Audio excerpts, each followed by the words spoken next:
party had been rescued by Archmagos Horus Lictor. And make sure you enable your audio. Upon arriving at his citadel, the party was then immediately interrogated by him, after, of course, performing a high-stakes ritual to remove the Nanbul's hooks, which, for some reason, were only lodged within Ajax and Seraphina. For some reason, those hooks were not in any of the other characters. Upon completing the ritual, Angel Webcap collapsed. Horus Lictor moved everything back in place and immediately began to interrogate you on your origins. Because apparently some of you have connections to some goings on in the Empire that he is currently very concerned with. Pardon me. That being said, immediately after, you were given the run of the place because Horus Lictor had some things to take care of, and you all explored the island of Vorul. You walked around his library, found some information about yourselves and the others in the party. You met Elionathel, the amethyst dragon in humanoid form, and you went back into Lictor's garden out in the back of his citadel, and a couple of you met some of the individuals over there. Orin and Marcy went to explore the island. You met a couple of the townsfolk. Orin went foraging rather, in Lictor's garden, and yeah, it was pretty chill. And that's where we left off. However, we're going to have to start this session with a little bit less of a relaxing moment. Would you pardon me while I pull up my notes real fast?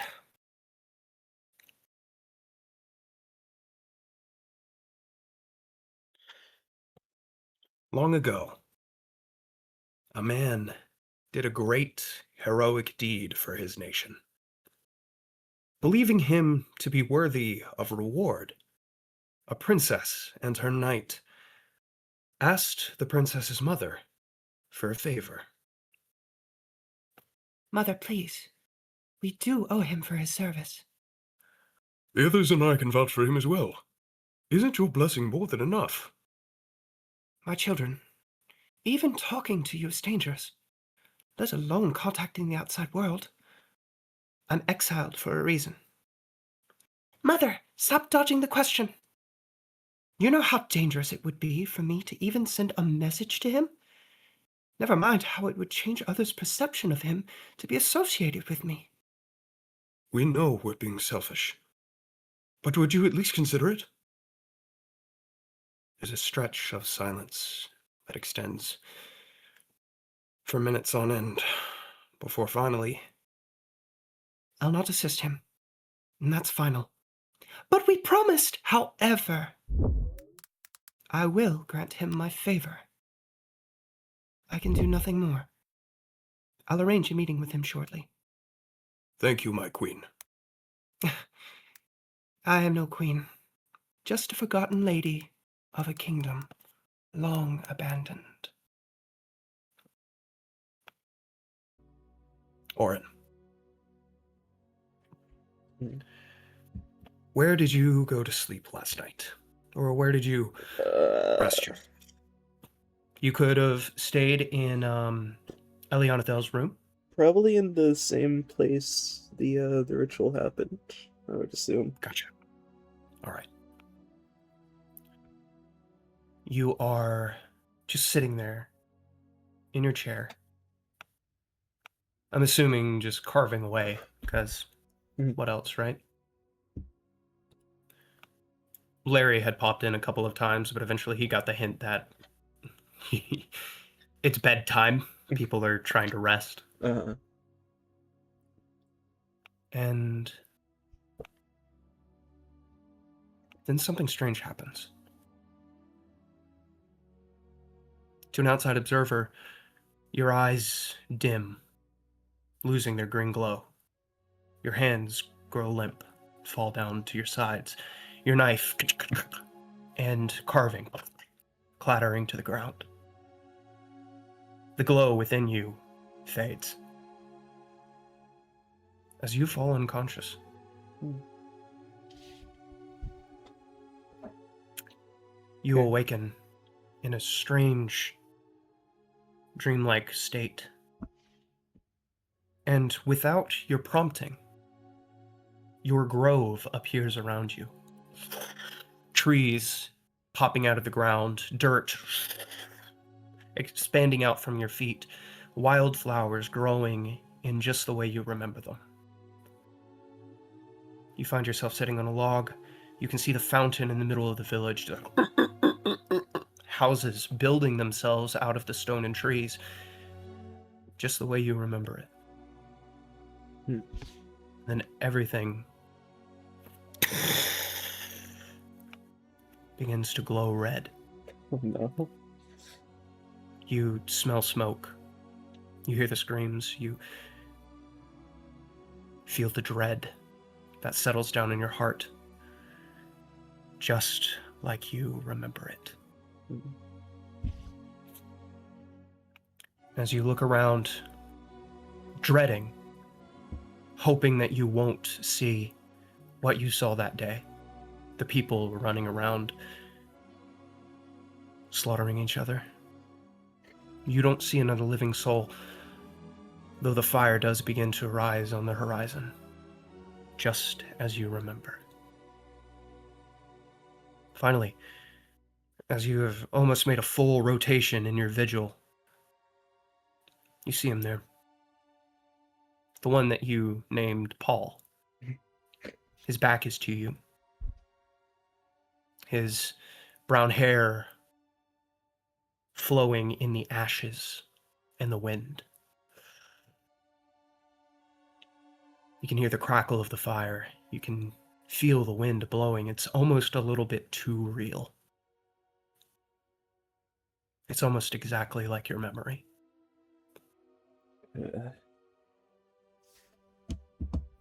What would you like to do? Oh god. Uh, Paul? Why am I here again? What was your name again? Orin? Lauren. That's right. I'm just here, reliving moments from the past. Why? I need to know something. So I'm watching. Why are you showing this to me again? It's not that I wanted to show you, it's more that you were here when I needed to see it. And you were dragged in. Oh. This wasn't meant for your eyes. I wasn't meant for your eyes. Orin! You hear Eliana Thell's voice echoing through the space. Orin! You need to wake up right now! Am I able to? It doesn't seem like it. Oh, no. I'm sorry. I'm going to come in, okay? Okay. There's a column of amethyst light that breaks through the reddening sky, slams into the ground next to you, and the form of Eliana Thell materializes beside you. As soon as she corporealizes, she stands to her feet, takes a step forward, and places a hand in front of you, glaring at Paul's back. Who are you? What are you doing here? And how did you get past Lictor's defenses? The Archmagos is more talented than I thought. I wasn't That's expected to be detected so quickly. Paul. I met him before. The Child of Annihilation? No, that's not him. What? Paul turns around. Oh god. Oh no. There are no eyes in his eye sockets. They're just empty. He stares back at you. Are you not the kid I met before? No, I'm not. Who are you? Like I said, I'm just watching. I needed to gather data. Lauren, step back. I'm gonna blast this thing. I'm gonna step back. Alright, you step back behind Eliana Thel. You can see the ground around her. Almost as if she had cast a spell on the ground, it ripples. Except you realize that there's no earth magic involved here. It's just the raw power of her telekinetic might. The log that you were standing on, or sitting on earlier, raises into the air and is crushed into a tiny 1-inch cube as the energy continues to build around Eliana Thel. The energy rises and rises and rises before she thrusts out her hand. It gouges a massive gully in the ground, just heading towards Paul, who simply sticks a hand out. There's a massive explosion and dust fills your vision. Everything turns red. Eliana Thel takes a step back before turning around and running to you and grabbing you by the shoulders. I'm going to try and get us both out of here, okay? Okay. I don't know what that thing is, but I can't stop it. The clouds, the dust parts as the eyeless figure, imitation of Paul, takes a step forward and another. With each one, the fires grow higher, the screams grow more vivid, and it just looks around before saying with that high-pitched feminine voice, So this is the effect of the red madness. I would say. and he looks directly at you, and you can see his form flicker. You can see a flash of an armored woman with her face covered by the top half of a helmet before flashing back. I would say it was rather successful. Eliana Thel grabs onto you. Her eyes begin to glow. Dream. Magic more powerful than anything you have ever experienced in your life explodes from Eliana Thel as she begins to tear apart this dimension with her raw magic. Paul reaches out a hand once more and clenches a fist, and the tearing ceases. No. Orin. I'm gonna send you out. Everything's gonna be okay. Are you gonna Go. be stuck here? Pushes. I'll be okay. And you fall backwards into the void. You awake with a start. Before there's a crack of thunder that explodes throughout the house. Every single one of you jerks awake as the sound of a cataclysm explodes from the den room, and Horace Lichter stands before you. Who dares invade my home? His sapphire blue eyes are glowing. Is he like in front of me? Yes, he's right there. I was dreaming and something appeared in my dream. Your mind was invaded by a powerful. Where is Ellie? She's still there.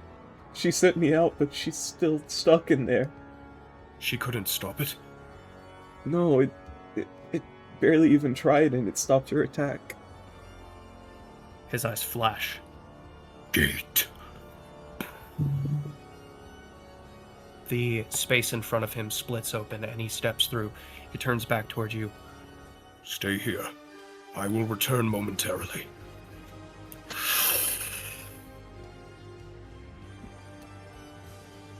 Everybody else, you have been shocked from your sleep. Ajax, I believe you would be the closest. Probably. So I just heard Lictor, basically?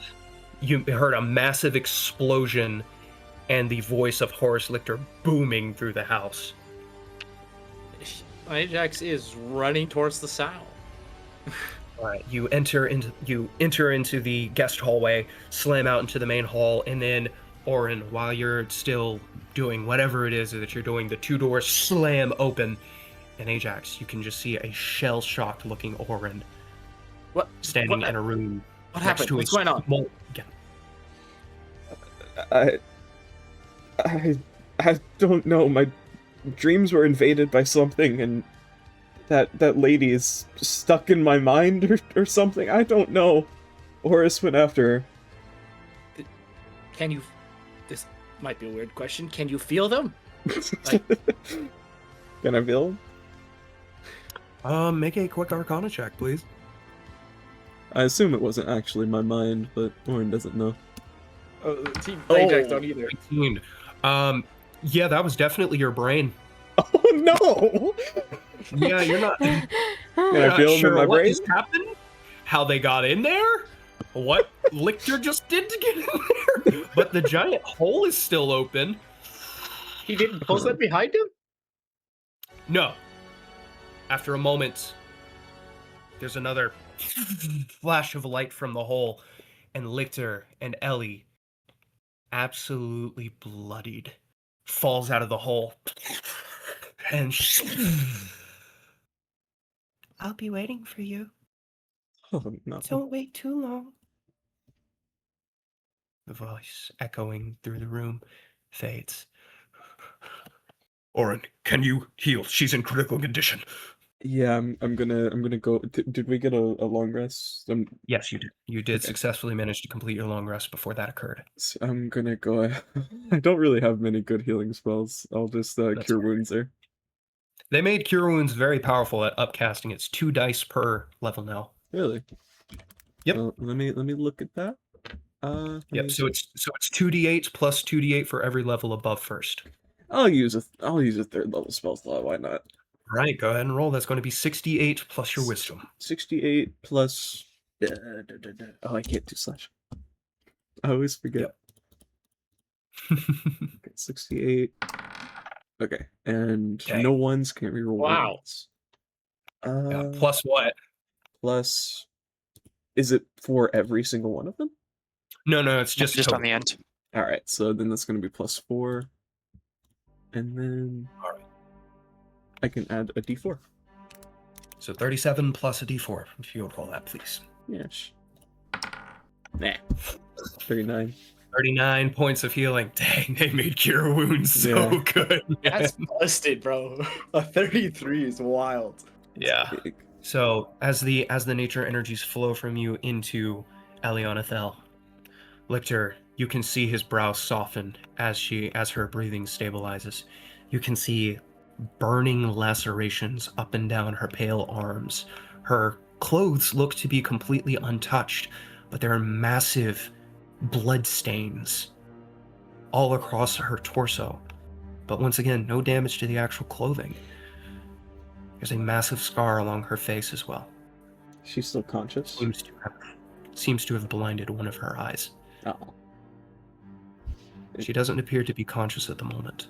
Oh gosh. Lictor just grabs her and holds her close. I'm so sorry, Ellie. I didn't know that the soul scarring would be a weakness in my defenses. He sags. Orin, Yeah. gather your friends.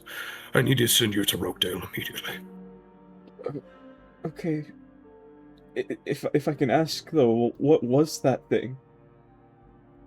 He looks at you and you can see his strong form, his broad shoulders, powerful jaw, all seem to be sagging close to the breaking point. Orin, I have no idea. No! Oh, lovely. Did you see its face? I did. We all have heard the legend of the Annihilation Child.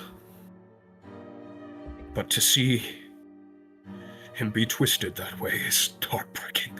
He has done nothing but good for this planet. It's blasphemous. Was that actually... Did they take over his body? Or were they just using his form?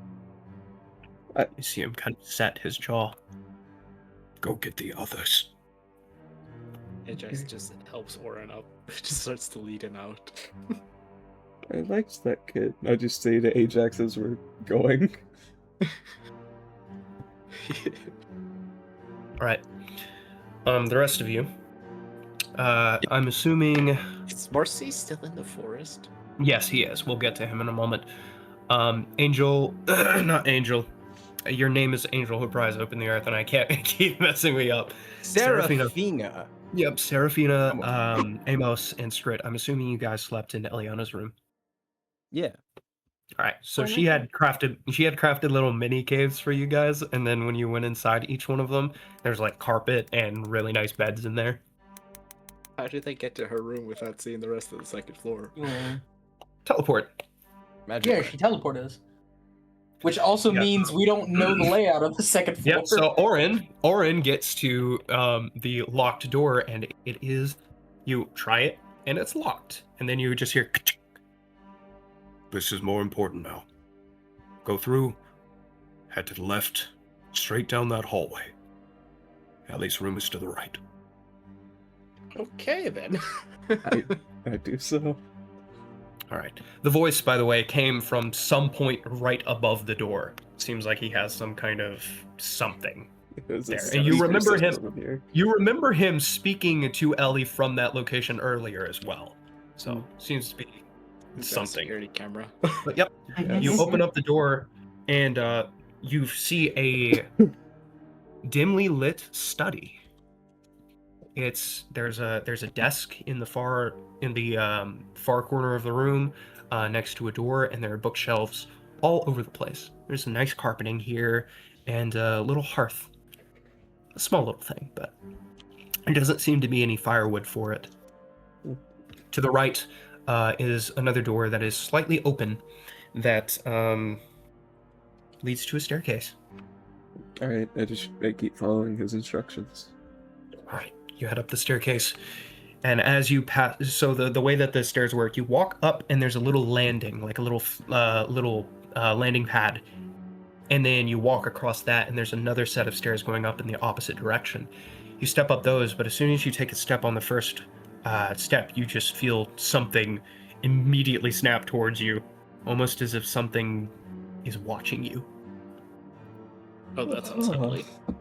You continue upwards, the feeling of being watched still there, and as you make it to the top, you see a door on the right and to the left. So, as per Lichter's instructions, you go to the left, and the second you leave the stairwell, the feeling of being watched goes away.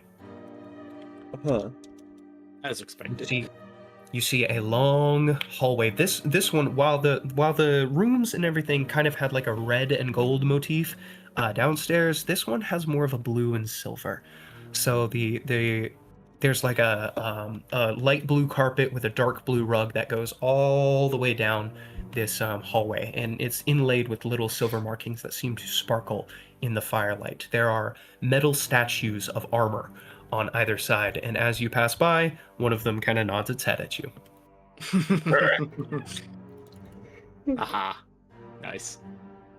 You see a couple of doors to the left side, but one of them is larger than the others. You push that open, and there's a smaller little hallway. Lichter just continues to guide you. You push open that door, and there's an even smaller hallway. You ignore all the doors. You take the left, according to his instructions, and finally you push open one last door, and you are in Eliana Thel's room. No wonder he doesn't want anyone up here. It's a whole maze. Yeah, you passed about 7 or 8 doors to get here. You're not sure what's in all that stuff. I'm not sure I want to know. But yeah, Skrit and Serafina and Amos, you guys are awake. What would you like to be doing in the time from the time that you had heard the explosion to the time that Orin comes to get you? I was rapidly trying to open the door. You easily do so. Open the door, fling it open. You find yourself in the crazy dreamscape of Ellie's room. Nothing seems to be disturbed except for the water. It's no longer placid. It's no longer crystal clear. It's rippling. It's filled with waves, imperfections, and it splashes here and there every once in a while.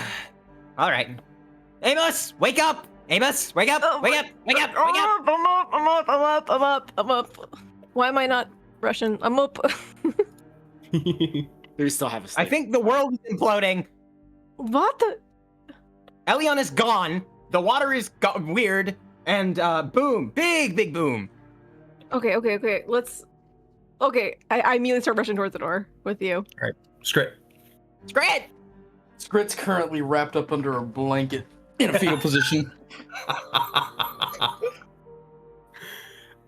Well, do you guys go get him? Yeah, I slam his door open and walk over to the covers and I pull him out. Scrat! Let's go. Come on. What's going on? I don't know. We're gonna go figure it out. Where is Ileana here? No. That's what we're gonna go find out. There was a really bad explosion. Real big. I mean, that's probably why you're, whatever. Magic Squad, move out! He does his best to gather up his stuff and just follow behind him. All right, easily enough. You gather up your things, slip on your chainmail shirt, and follow them out. It's about that time that the door opens and Orin is there looking. Well, how are you doing, Orin? He's just. I don't know if it would show on his face, but like, if he had emotions, he would be giving 1,000-yard stare right now. You can see the light in his eyes and his chest is flickering wildly. You've never seen him like this. Orin, Are you okay? explain. What's happening? There, something invaded my mind, and then the girl, I never met her, but she came into my mind and saved me, and she was stuck in there with it, and it almost killed her, but the Archmagos saved her, and he told us to come and get you. Okay. Just called the team meeting. He says he's gonna send us away. Yeah, no, Okay. this is above my pay grade. What pay grade? I don't know. All right, it was a figure of speech. Where's Marcy? Oh, Yeah, where is Marcy? Where is Marcy? That is an Thought he'd excellent be question. with you. The last time you saw Marcy, he said, "Centaurs, bye," and slammed the door, and then you haven't seen him. Right. He's probably the forest. I'll go get Okay. him. He's I'll go included get in the he's included in team. Unfortunately, Yes, I'll go we get can't leave him. Marcy. Yep. While they're discussing, and I'm assuming that your intention is to just go ahead and head straight back. I mean, yeah. Oh, after not resting, you, not you. Everybody else. I'm sorry. Oh. Yeah, everybody else. Yeah, Is yeah. your intention to just go ahead and beeline it back to the place using Ajax and Orin as your guides? Yes. Yeah. And Basically, then as I'm soon as just- we get there, Ajax is going to get Marcy. This whole time, though, Okay, I just Orin's kind just of wanna using make sure Ajax to that steady nobody- himself. He's, okay. Yeah. Okay. Yeah, I just wanted to make sure that nobody is trying to peek in any doors or anything. I think we're That's okay. terrifying. I mean, if We're you're suggesting alright. that, we don't have time Alright. for that. All right. Just wanted to make I sure. don't think we want to get nuked by the Archmagos, man. Under the Hey, hey. circumstances, it would make matters worse. It never Listen, hurts. if it were to any check. other day, I would. But all right. Yeah, all right. Exactly. Okay, all right. It never hurts to check. All right. As you all make a beeline back towards the den, Marcy, you can feel somebody shaking you awake. Got you. Oh, what? Something has happened in the Citadel. What? Do you know? I don't know. The alarm has triggered everywhere. There's an intruder of some sort. Okay. I'm not sure how Um, they made it past the Fey Forest. Which is a little bit like you kind of furrow your brows because the Fey Forest is only at one end of the citadel. It's like behind it. Odd. Regardless, we need to respond to the Archmagos. All right. Can you offer me any assistance? I don't know where my party is. That's all right. We will be heading back as well. Let Good. us away. Indeed. And I will begin running. Dash, bonus action dash, all that fun stuff. Full speed ahead. All right, cool. Yep, easily enough. As you just give me one moment. I'm pretty sure I had something special for this moment, but Well, if you can find it, let us know. I will be patient in the meantime. yeah, apologies everybody. It's all good, brother. Yeah, I've done so much prep for these next couple of sessions. Everything has been everything has However, been yeah. lost. Okay, never mind. Can't find it. So, as you guys are running, the centaur, which this one's name is Braum. Gotcha. Braum. Braum. He's the leader of the herd. Just kind of, I remember what it was. As you guys are galloping back, he kind of reaches into the satchel on his flank and pulls out a gilded, it almost looks like a woven flower bracelet, kind of, but completely gold, sparkling in the twilight of the Fey Forest, and he hands it to you. In the future, we may need your help, brother. All right. Can we? If we need your help at all, we will call you with this, and it will transport you wherever we need you. We'll make Alright. sure it's worth your while, and it'll be an opportunity for you to be with us for a little bit. That sounds good. We'll try and keep it rather infrequent, though. Good. All right, you continue on. So in your inventory, just go ahead and add gilded, or no, not gilded. Yeah, gilded flower transport bracelet. Gotcha. All right. I will do You so. through the lictor's garden, and then finally you can see the white stone path that marks the way out into the gate. And as soon as you get on it, it seems like you accelerate when you run on this pathway. Before finally you can see the gate in front of you, it opens up, and you make in record time up to the citadel. By this time, everybody has gathered in the den. Marcy will be here in a few moments, and you all walk in to see a exhausted-looking Horace Lictor, still strong, still holding it together, gently propping up Elianathel on his shoulder as he just pretty much cradles her against him. Is this something I'm seeing? No, no, Okay. you're not quite here yet. It's going to take you a minute. Gotcha. She's still unconscious. Everyone Need sees more this. sleep. The Yeah, rest of that's- us here. He lifts up his hand towards you, Ajak. No need. The denizens of my garden will alert him. He'll be with us shortly. So, to discuss what happened here tonight. You, by no fault of your own, the fault lies entirely with me. You all are a weakness in my defenses. I didn't think about it. But apparently someone has found a way to utilize the soul-scarred nature of individuals to bypass very specific magical wards.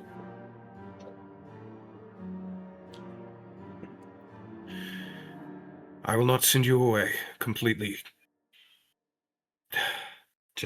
I apologize. Just kind of looks down at Elianathel, and you can see his eyes soften a little bit. What do you need us to do? You have 1 hour.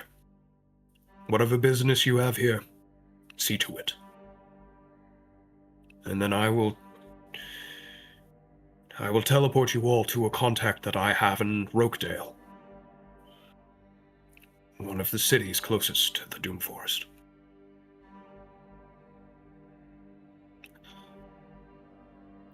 Marcy, it's about this time that you would arrive, and he quickly fills you in on what happened. Cool. Gotcha. Oh, okay. Wow.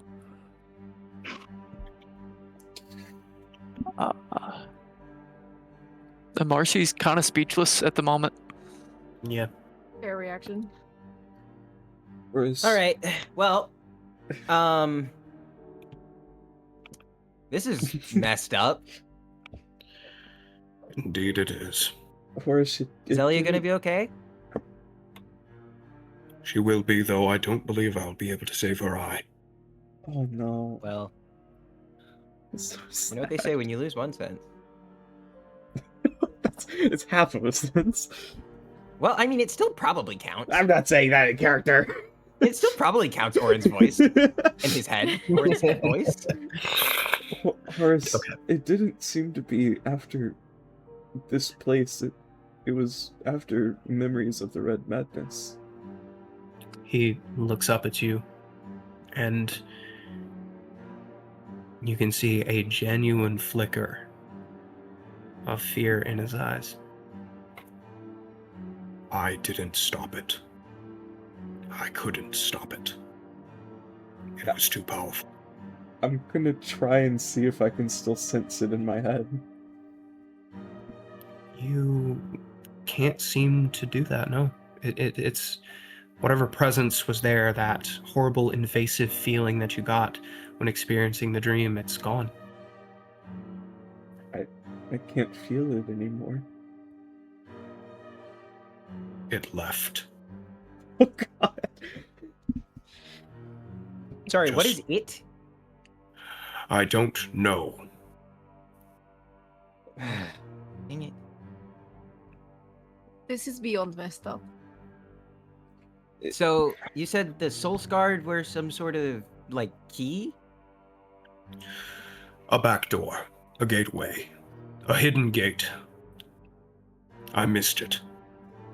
I will have to update my defenses accordingly while you are all away. How did you get there? You said it was in his Into- mind. Well, I wish I could show you, but I can only do it once a day. But Gate is a very powerful magic. Do I know of Gate? Make an Arcana check. Yeah. 20, dirty. Ooh, barely made it. Wow. Oh, My okay. goodness. Yeah, you Wow. know of Gate as a extremely powerful magic. It is the top tier level of what mortals can even pull from the weave. It's such a powerful magic spell that it can tear through any dimension that you want and enter conceptual realms. Okay, so why? Why can it? What is the property that Soul Scarred have that allow it to? I don't open that know! door? Okay, well we can't figure anything out if you're just yelling. I know you're upset right now, but we're never gonna get anywhere if you're just being emotional. Sarfina? I put a hand on Seraphina's shoulder. Okay, Chill. that doesn't help for Easy. two people to now be emotional. Okay. Listen, okay? I'm just trying to figure things out. We all are trying to figure things out. Yes. Everyone is upset. Everyone is Yes. confused. But we need to think rationally If about you things. Agreed. want We need to find to think- conclusions. If you want to think rationally about this, then add something constructive to the conversation. You will not be able to assist in building the barrier. You will not be able to assist in discerning the identity of whatever that creature was. So what can you assist in? Give me something, and I'll try and figure something out. Meet my correspondent in Rokedale, take care of the cults in the Doom Forest. All right. And I walk off. I need to be somewhere else. Tell me if she wakes up before we leave. And I'm just gonna walk into another room. He just shakes his head, looking after where Seraphina went, and you can see a look of, like, pity in his eyes. You need to notify us as soon as you figure anything out. Whether that be through a message or something. We will go on this quest, but you need to keep us updated on what you're researching and finding about this. I will. Of course I will. This is... Let it never be said that you don't make my life interesting. That probably is an understatement. Likely. He hugs Elianathel a little bit closer. Amos And, bows his head and gives him some privacy and leaves. Yeah. Grit's gonna slowly approach him. Mr. Richter, Yes, fair rat folk. is Eliana gonna be okay? She'll be fine. She just needs to rest. I just need to rest. I'm sorry that us being here did this to her.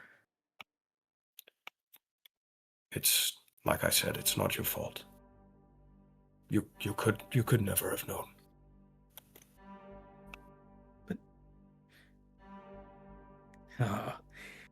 It just...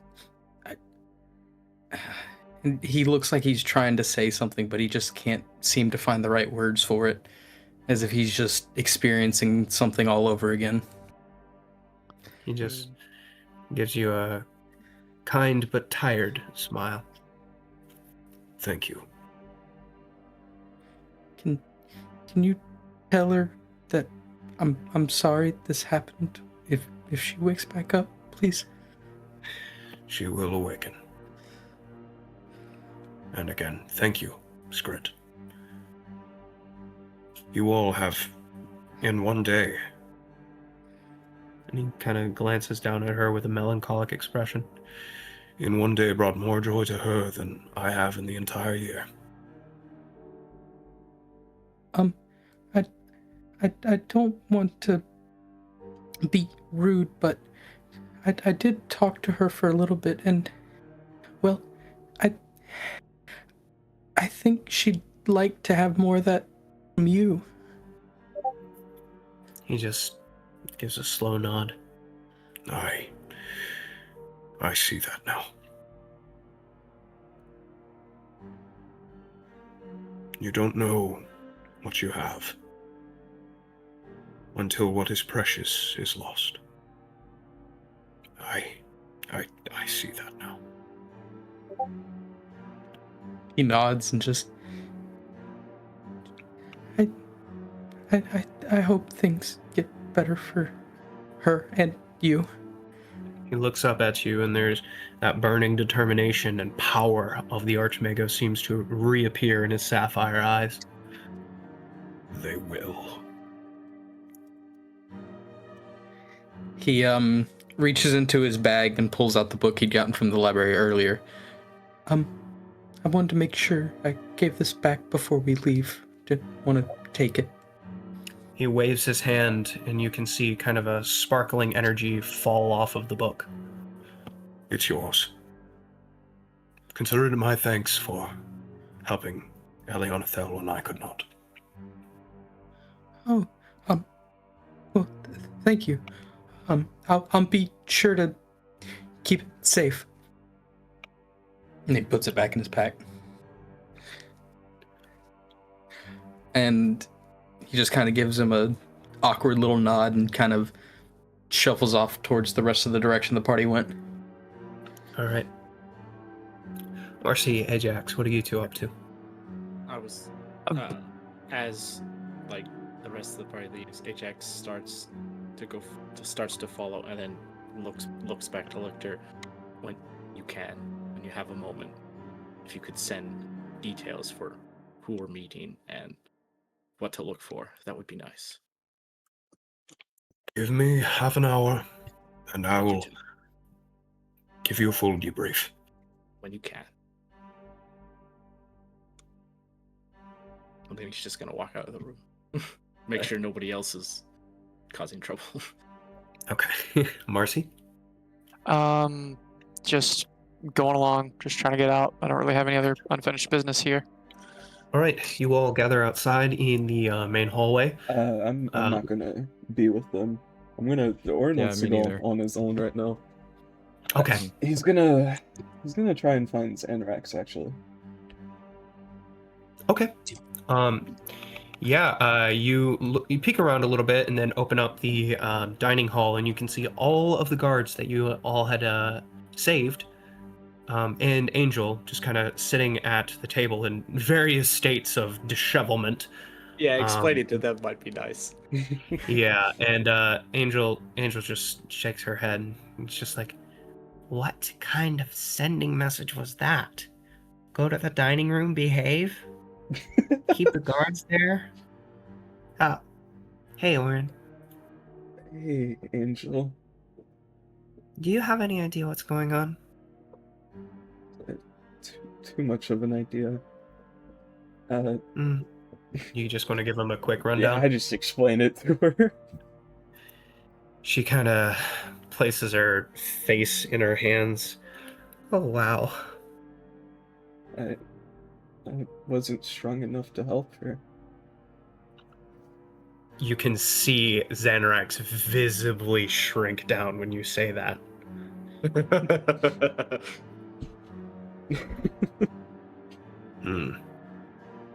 Yeah, no. I know that one. That thing showed me all of my failures all over again. He sinks down and, like, grits his teeth.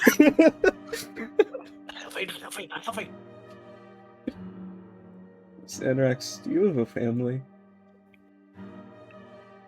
I did. I That had a wife and a daughter.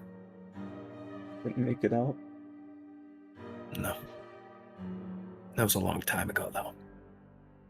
Back when Coningsby was a lot larger.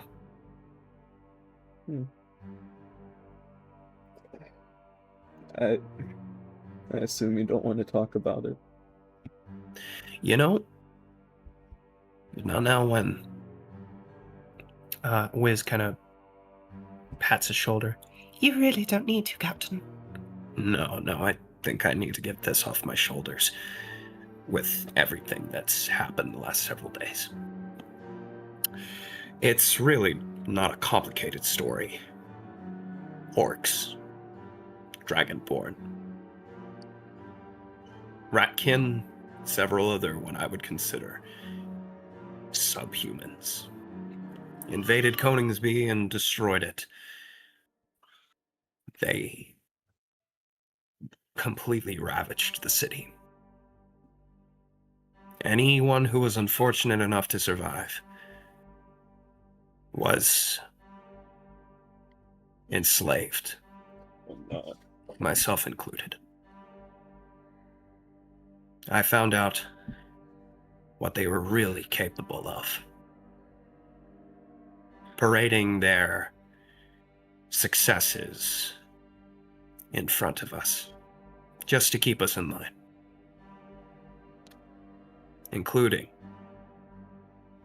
the corpses, well, as long as they didn't deteriorate. God. It got better once everything was rotted down to the bone.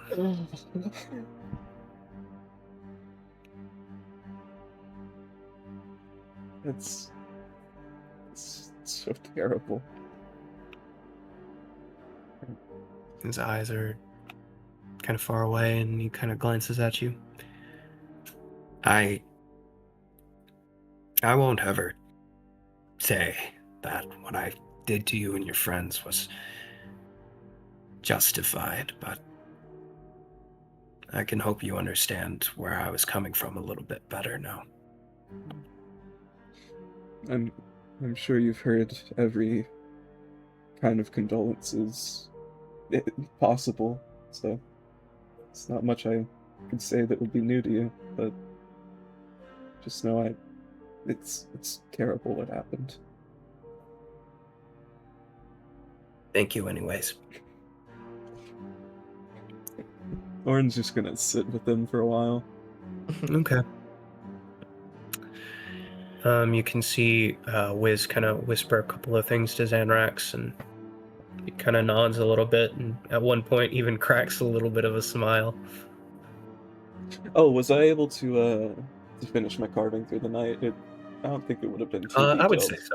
I would say so. No need to no need to roll anything for it. You had enough time. Well then, assuming we just skip to the end of the time, like whenever I'm being called back, Orin's going to hand him a carving, and it's going to be a carving of Orin, and he shows the other carving he made, so each of us can remember each other. I made one of you, and you can keep the one of me. He looks down at the carving and then looks up at you, and down at the carving. From someone who I treated so poorly, this is one of the nicest things that anybody has ever done to me in my entire life.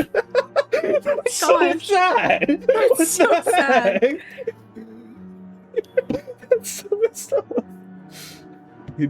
Orin just looks down at him and just... It was nice meeting you, Xanrax. It was so nice to meet you too, Orin. I hope we'll meet again soon. Wiz just kind of grins. Oh, we will if I have anything to say about it. I think I'm gonna quit the guard. And he's just there until he gets called back. All right. Anybody else want to do anything? Yes, I lied earlier. I want more maps. More maps? Indeed. I don't have any more detailed maps for you. Gotcha. You get a map of the continent, and you get a map of Dendoria. Cool. Were That's you all we got looking right now? Were you looking specifically for a map of the Wildlands? Yeah, that would have been nice. Yeah. Off to the that'd be the To the east of west, the- I recall. Oh no, it was east. Might have been east. Either way. No, your island was not in the Wildlands. I gotcha. Yeah. Anywho, I can get that to you Yep. later. It's not going to be notable or relevant here. Just let me know after the session, please. Gotcha. All right. After a bit of time, just recovering from all of that, and unless there's anything anybody else wants to do, final call. Yeah, I'm going to the library and like tearing the place apart looking through books. Bro wants Hey. answers. I'm trying to find anything because I'm upset. You're upset. She can't Oh, no. she can't logic her way out of this that she don't like it. something she Amos- doesn't know. Oh no. Amos off camera is going to have a silent breakdown because nothing he imagined, nothing he is needing to do is going that way, and he knows he can't abandon this group. He's going to have a silent breakdown off camera, and then he's going to join Seraphina. Okay. In that case, Seraphina, go ahead and make an investigation check with advantage thanks to Amos's assistance. There's got to be Specifically- something. I guess Okay. Ajax is just being the mental anchor he is and just making sure everybody's still okay. Yep. You walk around and check in on everybody. You peek your head into the Golly, I'm so good at this game. you you peek your head into the dinner room and see that everything's kind of locked down there, and you go check on Marcy, who's just perusing the maps absentmindedly, and everybody else. Yeah. So with a 21. On. So first of all, you find out a little bit about, well, the problem is, in this situation, you don't actually know what Orin is. He's not any species or any race that you've ever come in contact with or read about or anything. But you know he doesn't sleep. You know he's never slept. You know the only time he has ever been unconscious is when he was conceptually knocked out in the geometric realm by a power beyond that which is mortal. You have no idea what kind of force could force a creature who cannot sleep into slumber and then invade a dream, invade a memory, which shouldn't even exist in that way. Never mind something that is so magically or psionically powerful in that location that it can best not only a fully grown adult amethyst dragon, but someone as powerful as Archmagos Lictor. The only thing that you can find is a legend of a spell which, if you'll make me an Arcana check, please. Okay, I'm gonna do this with advantage because human. Okay. Advantage Yep, whenever I that spell. works. 19. 19. You hear legends about a story pointing to a spell known as Dream. Now, Dream is basically a spell in which a creature can enter into a dream as a messenger, and they can converse within that dream, but Dream isn't necessarily an offensive ability. It's more of a, I need to talk to this person who is currently asleep. There's no part of it that forces someone to sleep. There's no part of it that allows somebody to physically fight back against others who enter into the same dream. The more you dig, you read about succubi and incubus, the demons, or not demons, fiends that are capable of entering into people's dreams and manipulating them. But once again, the more you learn what it isn't. Amos, it doesn't make sense. None of this makes sense. And I toss another book off the shelf and start rifling through another one. The glasses library leaps across the desk and slides across the ground to grab the book. It's just... No, it doesn't... It would have to materialize itself? Okay, here's the thought process, Amos. Okay. Think with me. I'm listening. I'm listening.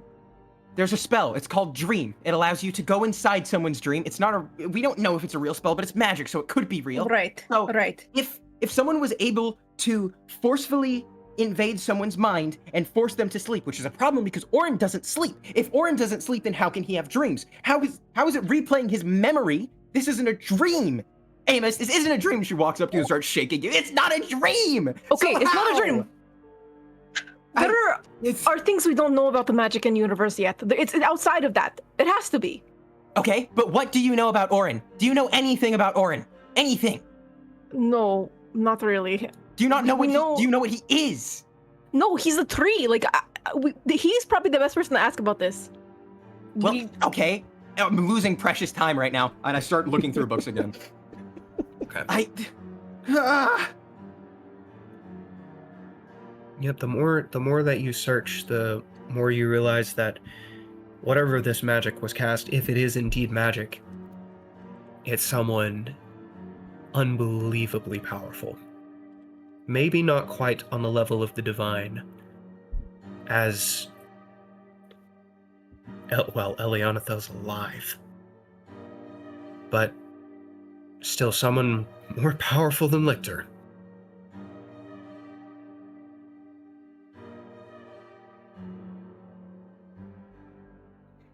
My goodness. Yeah, I'm just gonna start reading books about religion. became religious. I'm He gonna just picks up the Bible. Well, I mean, I have to go through all of my options yes, here. the Quran. I'm also just throwing these over his shoulder. Not what I'm looking for. Yeah. Sorry, what were you saying? No, I'm also researching through every book that would make sense in any way. And I'm growing more and more terrified as the realization that this thing is ridiculously powerful.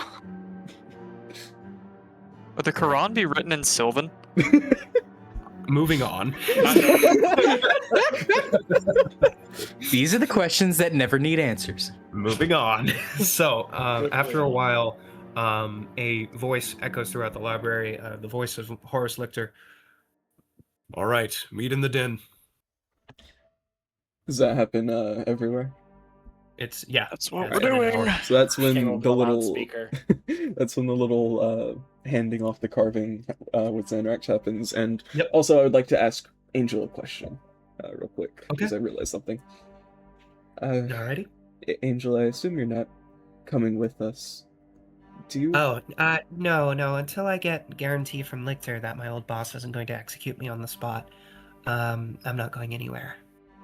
do you well, we don't really have a way to speak to you if we ever want to. Do you have any sending stones or anything like that? She just grins. Oh, big guy. She punches your shoulder.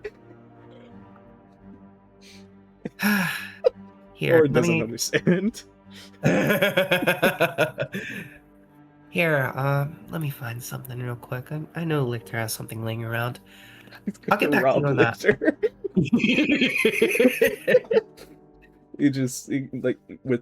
He can't really make a smile, but it seems like he's trying to. He just nods. Your light kind of brightens. Okay. I'll go see Lictor now. Thank you, Angel. Thank you, Aura. It was a pleasure to meet you. It was nice meeting you too. And real quick, I need to roll a wisdom saving throw for something in my mind. Alright, he's a chance. Yeah, he's good at that kind of thing. Yeah, with a 26, you are able to compartmentalize like no one else. That was yeah. Anyway, he goes to see Horace. All right. You all return to the den, and you can see Horace sitting on one of the couches instead of in front of it. And Ellie is awake. She now has bandages over her eye, and up and down her arms, and she kind of grins as you all walk in. Oh my goodness, thank goodness. Ellie, you're awake. And Seraphina walks in with a pile of books in her hands. Lictor just sighs. Eliana, thank you for saving me. It's no. Don't even worry about it. Don't even think about it too hard. We're friends. What happened to you? You got the rundown. Oh yeah, right. My bad. Well, apparently I'm not as all that as I thought I was. Can you give us like any sort of more information that since you were in there as well? Oh well, after Orin was kicked out of there. Sorry about that, by the way, Orin. I didn't mean to be so rough, but It probably saved my life. probably because that was not the Annihilation Child, not even a little bit. Not even a little bit. As soon as you left, it was like some kind of illusion was broken. The world around disappeared, and there was only this woman. She had transparent crimson wings and wore this ornate silver armor and had a blade that kind of burned with a fire that wasn't there, but it was there. Could I make a religion check? I've been Go for it. I would also like to do a religion check. Go for it. 15. This is specifically not for like understanding who this might be, but Orin's been wrong the past few times. He's trying to figure out if, from his research, this might be the infant god. Okay. If This any, I don't know. And one This- of these this- times, it's gonna be. The Well, eventually. One of these times. Eventually.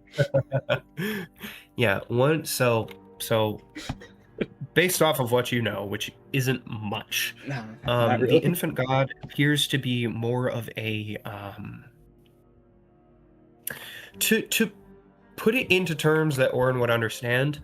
The infant god is currently a gas, whereas fully formed gods are more of a solid. The thing I'm And this sticking on entity, is it Yeah, go can ahead. be anything, and it's being both Paul and this other creature at the same time. Does that right? seem But- to connect with it or no? In this case, it seemed to be too sure of its own existence. All right. Like so it seemed was to be just too trying to trick grounded me. in reality. Yeah, it seemed to be a little bit too grounded in reality in order for it to be a even a divine entity. Yeah, and I've probably. Orin doesn't know much about religion other than Melora, so he wouldn't have any idea what this thing is. Right. From what you know of Melora, it doesn't seem to be. If it is a god, it's an extremely sadistic one that created a body for itself just to cause harm. Yeah. As evidenced by Eliana Thel. Mm. She just kind of talks about how it would swing its blade and she would be cut both physically and in her mind. But it was the cuts in my mind that bled the worst. Gosh. Orin just sits with like his head in his hands. He just seems ashamed. Ellie kind of coughs. Lictor immediately snaps towards her, and grabs her face and looks directly into her remaining eye and just, by the gods. He wipes a thumb across her forehead and pulls it away. She's dripping with sweat. Oh no. No.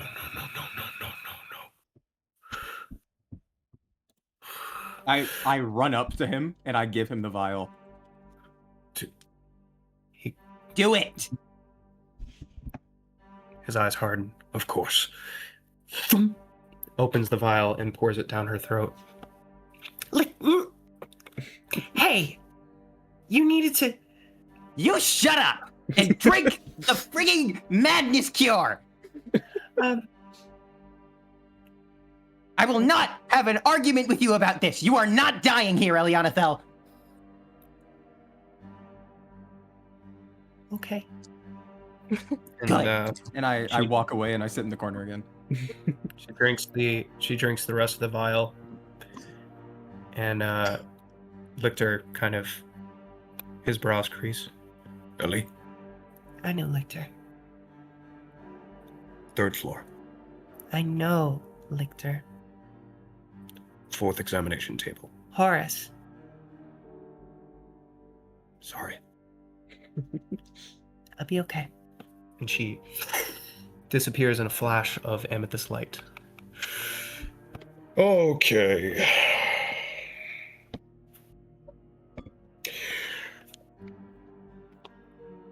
Everybody in here, don't worry, it's not traditionally contagious as far as we know. I hope.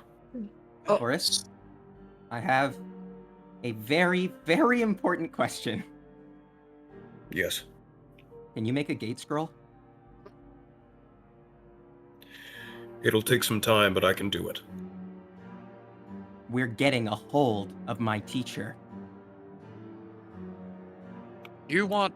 He looks at you, and he holds up a hand to quiet Marcy.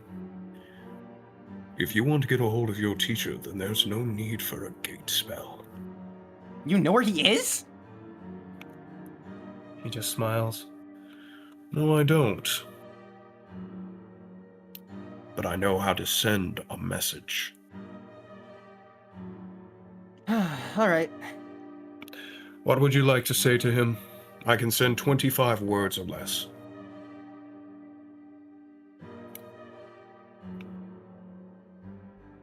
Well, kind of put me on the spot here. 25 words that I could tell him. We need to talk. Meet me at the Doom Forest, or I burn your book. I burn the book. I'll burn the book. I'll do it. All right. He closes his eyes, and you can see his cloak kind of ripple in an unseen wind. Abraham, last known remaining member of the Hand of Death. Are these included? Seraphina needs to speak with you. She will burn the book. Yeah. Wow. I actually don't know if that was a Alright. very effective threat. Oh well. Whatever happens, happens. Would it not have been better just to say you need his help? Well, I mean, he did just kind of leave me one day, so I mean, he didn't even really say goodbye. Well, fair enough. I'll need to find Alright. him eventually. Here's some information about the place I'm sending you. First of all, I just want to say thank you all. You have been extremely helpful in this trying time. And I appreciate that, sincerely. I'm going to send another message to my contact in Rokedale. I need to know. Who should I say is coming? Do you have a group name? This is the worst time to ask. We don't really have a name. We've never really talked about it. We've known each other for like 4 days. Yeah. That is true. Any ideas, guys? No? I mean, I Oh. guess we could workshop this later. For right now, Horace, you can just say it's some of your associates. Yeah, I mean, I don't. Orin is not in the emotional state to come up with a name. He can barely talk right now. He holds up a hand. Exactly. He holds up a Time. hand. Very well, I will say that you are a mercenary group that has been endorsed personally by me. That'll work. Okay. All right. Good. So, the individual that I'm sending you to, Hold, please. That's his name, really? That's his good name. Your name is Hold, Horace please. Lichter. Wow, Well, this guy likes horses. Sorry.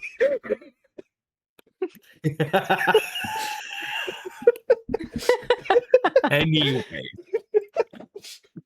the associate of mine is the head of the Hunters Guild, Triss Wistica.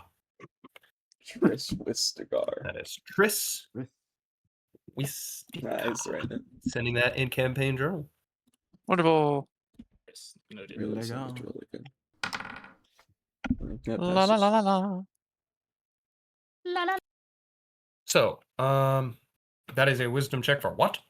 Well, he got someone sick. It's kind of very traumatic for him. Oh, Yeah. I see. I understand. I think that's good enough. Okay. Anywho, Yes. So, anyways, Triss Wistica is the current head huntress of the Hunters Guild, based out of Rokedale. They are the largest mercenary company in the entirety of the Dendorian Empire, and second largest of the entirety of Deangia. They're one of the most powerful forces in the Empire. They are reliable. They'll be able to help you.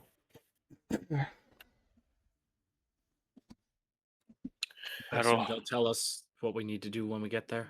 Be good. Yes, they should be able to provide you with an escort into the Doom Forest, as well as further information. In addition to searching for the cults, there have been a series of mysterious disappearances in the town known as I just completely blanked. Holy crap. There have been a couple of disappearances. Oh my gosh. Horace, what's happening to your voice? Sorry, God. He's had a hard day. Oh, he's talking in third person? There have been a series of disappearances in the town of Lark. Lark. If you could investigate that as well. We can do so. It should be rather simple. Lark is the only town in the history of both the Empire and the Three Kingdoms to ever maintain a foothold within the Dune Forest. Now, let me be clear. I am sending you to investigate the disappearances. I am not sending you to question the people. That never ends well. Noted. Very much noted. Looks at Seraphine. I'm not looking at you. I'm reading books. I'm reading through books. I'm reading through every book I own. All right. Will that be everything? I believe it will for me. If you have nothing else, then I believe so. In that case, prepare your... The doors slam open and Angel walks in. I found it. Oh, were you about to? Sorry. And she kind of walks up to you, Orin, and hands you a rock. He just slowly turns his head from his hands. Sending stone. I have the other one. If you need to contact me, just rub the little rune right there. He just grabs it. Thank you. You're welcome. Sorry, Horace. No, take your time. And she and then peeks her head in, and then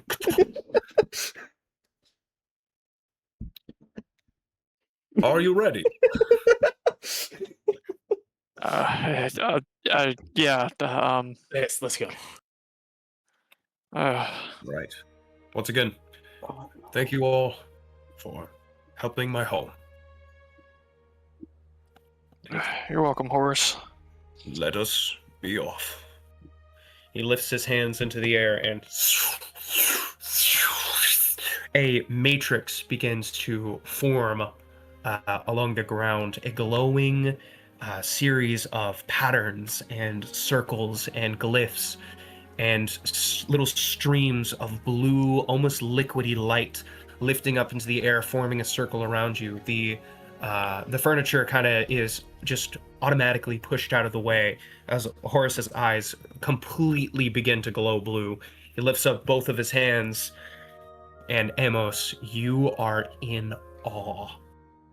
The matrix that this man crafts in basically a fraction of a second is the most complicated, complex, and beautiful thing that you have seen since that day.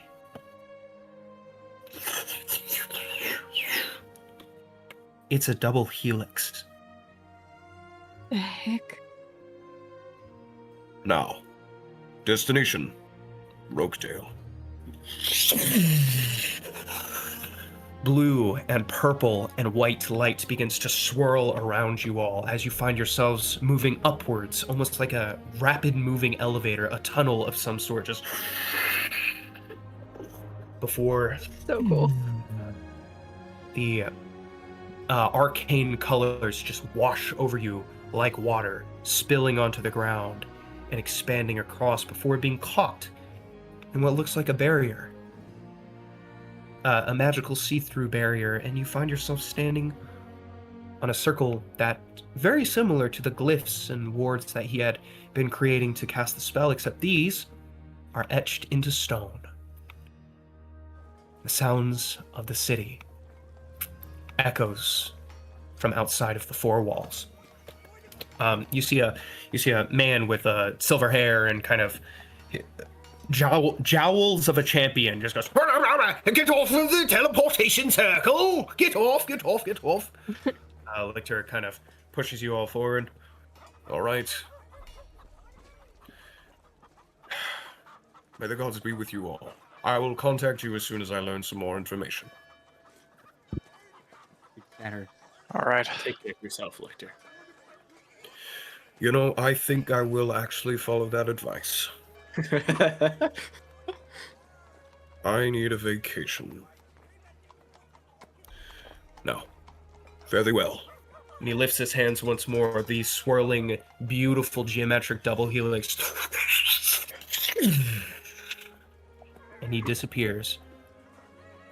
You find yourselves in a room made entirely out of extremely smoothed stone. The ground, the walls, the ceiling, everything is just polished, and to the point where you can't even see a seam between the stone. If it weren't for the marbling of the colors, you wouldn't even know there were multiple stones in the beginning. The man with the silver hair, kind of, his hand is still up and his mouth is still open, and he kind of pushes up his glasses and looks towards all of you and points at the circle. Was that Archmagos Lictor? That indeed was. I need a bed. He gives a little bit of a bow. Well, associates of the esteemed Archmagos, how may we here at the Hunters Guild of Rokedale be of assistance to you? We need to speak to Triss. What we do? Of course, yes. I will lead you there post-haste. Kindly, would you step off of the teleportation circle before you get exploded by someone trying to teleport where you're standing? Yeah. Amos quickly walks off. Marcy walks off. Slowly, pushing past him. Skrit stumbles off, looking a little bit nauseous from the trip. Yes. It is a rare occasion, but it has happened once. All the times it needs to happen. Anyways. Follow me, please. And he points to a set of stairs leading up. So Skrit, do you think you can replicate that one?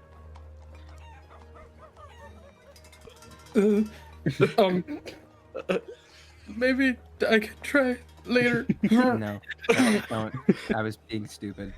Child's play for me. Who are you?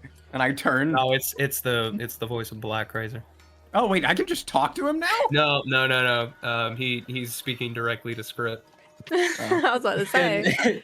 Skrit hears that, and suddenly the knot in his stomach gets that much bigger. Oh. You are hopelessly pathetic, aren't you?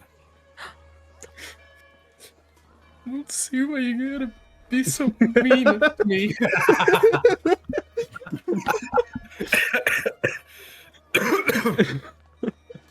Yes. I am Archivist Adiel. Nice to meet you. Yeah, whatever. Nice to meet you, Adiel. Can I catch a daggum break? Sorry, was the not you. Was a teleportation a bit of a rocky experience? I understand that for first timers it can be a little bit. Woo! And he kind of flicks his fingers. Yeah, we're a little bit worried about the safety of the entire world right now. Could you not? Yeah, we have a lot on our mind. I'm sorry about her. Right. Associates of the great Archmagos. Of course. Silly me. He punches himself in the head. Oh my gosh! Sorry, look what you did. Good. I don't care. Everybody, take a breath, calm down. Let's try to focus here. You climb up the stairs and you find yourselves in what looks to be like a guard house of some kind. Once again, the same weirdly smooth stone that the underground chamber was made out of. But in this location, there are guards up and down the walls. All of them seem to be wearing the same kind of black tinted armor. All of them seem to, but the interesting part is none of them seem to have the same kind of weapon. You see a crossbow, you see a jagged blade, you see a massive broadsword, you see one guy twirling a wand in his hand, and he's wearing less armor and more robes with a breastplate, and just looks to be a mishmash of it looks like a party, really. You see, there's one desk, kind of close to the stairs where you guys had exited out of, and a plain-looking man with a bit of a goatee, kind of nods at Adriel or Adiel. Hello there. This was an unscheduled teleportation. What are the credentials of these individuals? Ah, yes. These are associates of Archmagos Horus Lictor. Aha. And he holds up he reaches under the desk and pulls up a kind of like it's a white gem that's tinted a little bit pink, and he places it down on the desk. If you would please place your hand upon this gem. Oh, well, certainly. And he places his hand on the gem, and nothing happens. The man just nods. Very well. You may proceed into Rokedale. Right then. Come along! And he gestures all of you to follow him, and the guy at the desk kind of gives you a half-hearted wave. Honor to meet associates of the Archmagos. Honor to meet you too. Hello. There's a dragonborn with the one with the giant broadsword on his back, or the giant great sword on his back, just kind of snickers to himself. They don't look so tough, do they?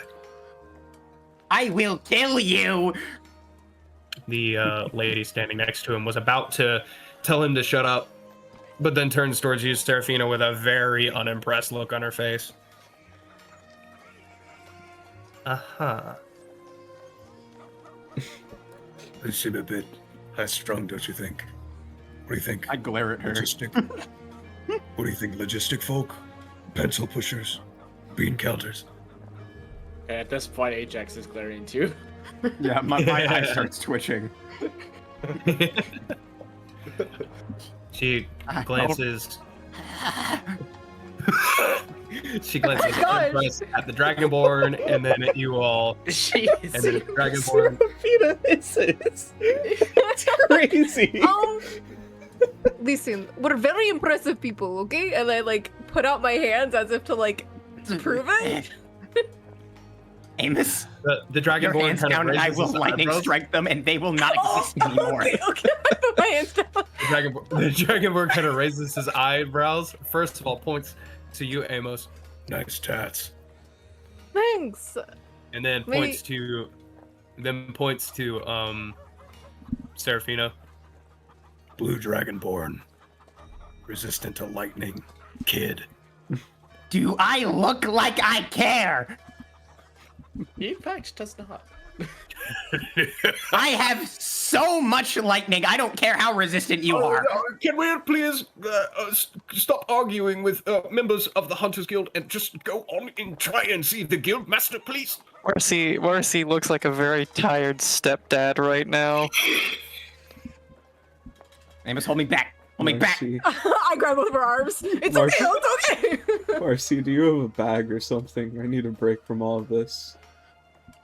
Just, if you need to, just hop on the back, I guess. I don't Yeah, particularly you- care at this point. Can you put me in your bag in a second? And I slowly crouch down and I turn into a rat. Oh, yeah, here, crawl in the backpack. That'll work. There is a backpack on my back. Yep. Okay. We are sent here for a mission. Let's get on this mission. Stop That's what I taking would like fights to with the do, locals. but I have learned at this point to try not wrangle you people. You eventually get there. Not before causing me undue amounts of stress. I just want to get the mission done. I want to get home. I want things I can actually hit with my weaponry. You know, the last time I've been able to actually shoot something with my bow that wasn't a monstrosity or conceptual entity or We broke something. Marcy. We broke Marcy. We broke him. Kill. The words right out of my mouth, Marcy. Not strategize around my entire being. You know it's bad when the been- stable ones of the group are losing it. Oh my god. Hey, we've been through a lot, okay? We have been through a lot. It's a very valid breakdown. We're trying here. I was okay with being in a jail cell. At least I could understand that. 4 walls, bars, that's fine. The labyrinth was screw that place. And then there was the daggum Underdark. You know what? I actually liked the Underdark, all things considered. Thought I hated it. I liked at least it was a physical place in the actual physical realms. As you guys leave the guardhouse, the blue dragonborn kind of tosses something at you, Ajax. I catch it. It's a pouch of gold. And there's a There you note attached to it. What's it say? You glance at the note, and it's not a note at all. It's a ticket. And 500 pieces of gold. Dang. Ajax the Stormbird. Yes. Bet all of that on me later in the Colosseum. You won't regret it. Huh. I'm gonna vomit. It was in that direction. Ajax just. Marcy has a bag, right? I'll do. I sure do. Hold on, Ajax is having a moment. Nah, he's ignoring. I sure hope the the cultists woman- are physical people, so I can at least put my hands around their neck and strangle them to death. That thing's gonna make them all spirits. Okay, Mars. It's been Okay, too Mars. long Oh, without good him. victims. Where is Tim? Where is he? And we're back to hurting again. Okay, people, chop chop, let's I go. thought, This is what you did to us, Luke. Look at stepped what we've through. become. The party has finally snapped. As you're stepping through the streets of Rookdale, and this place is built like a freaking fortress. Not only is it built on a hill, so you can see that all of the buildings are sloping upwards, but there's a secondary wall in the center of the city, where it like separates an outer city and an inner city. But those walls are covered in catapults and ballista and arcane cannons. You can see people just casually flying through the air and landing on top of the wall, and some of them go inside of the wall, and there are adventurers and mercenaries everywhere.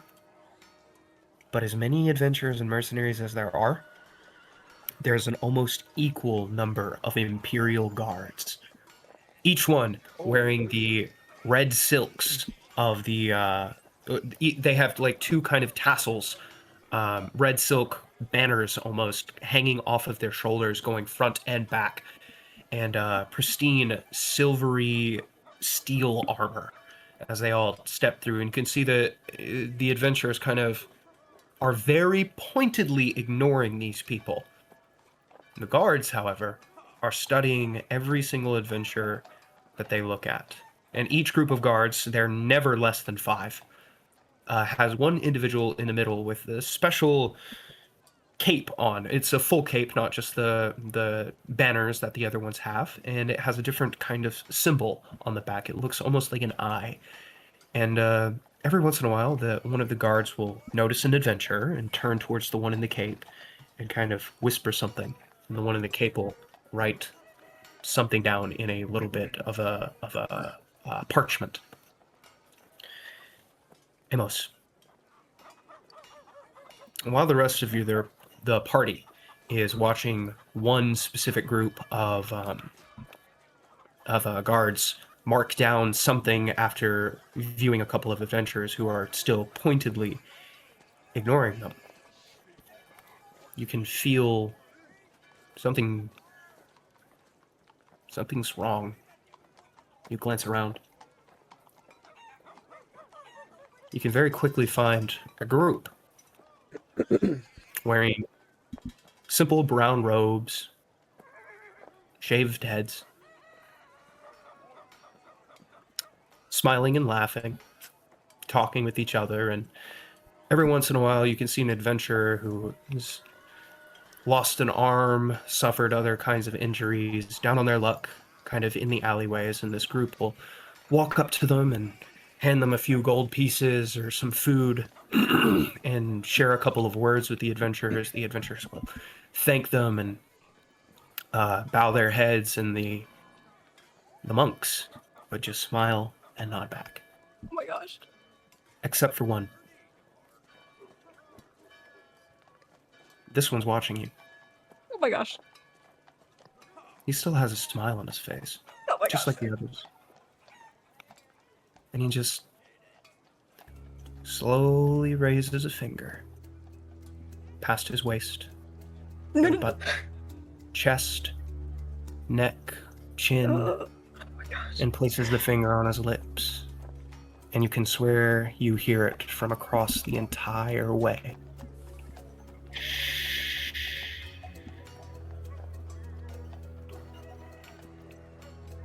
Amos can feel the tattoo on his side tingle, and he subconsciously puts a hand there. And his face, if anyone, I don't know if anyone's looking at Amos at this moment, his face is like so darkened. No semblance of the normal calm smile he has. He stares back. A couple of groups of people walk by, breaking your line of sight, and before you know it, you can't tell which one of the monks was even looking at you. Just completely blending in. Oh my god. I immediately try to blend in with the group, so I can't be seen either. Make a performance check.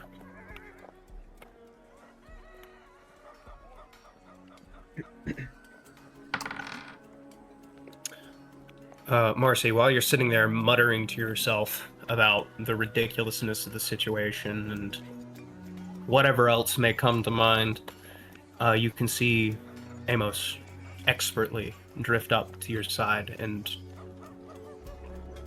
why does he know mercenary techniques for blending into a crowd?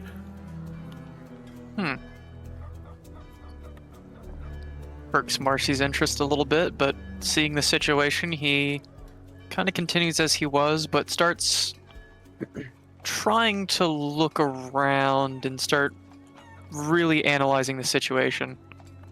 You can make a perception check. Dang, only a 10. You see groups of adventurers, groups of soldiers, groups of monks, groups of priests, groups of civilians. Nothing really stands out to you. Well, he continues on and tries to assist Amos in the blending in as best he can. I grab the arms of anyone who's around me and I gather them close to me, and I say, I need help. Noticed. Do you remember back when we first came out of the Underdark, and he asked where I was from? And I said bad people were trying to find me. I think they're here. Not more. I think they're here. And like at this point, he's breathing so heavy. I don't know how to. Oren, help!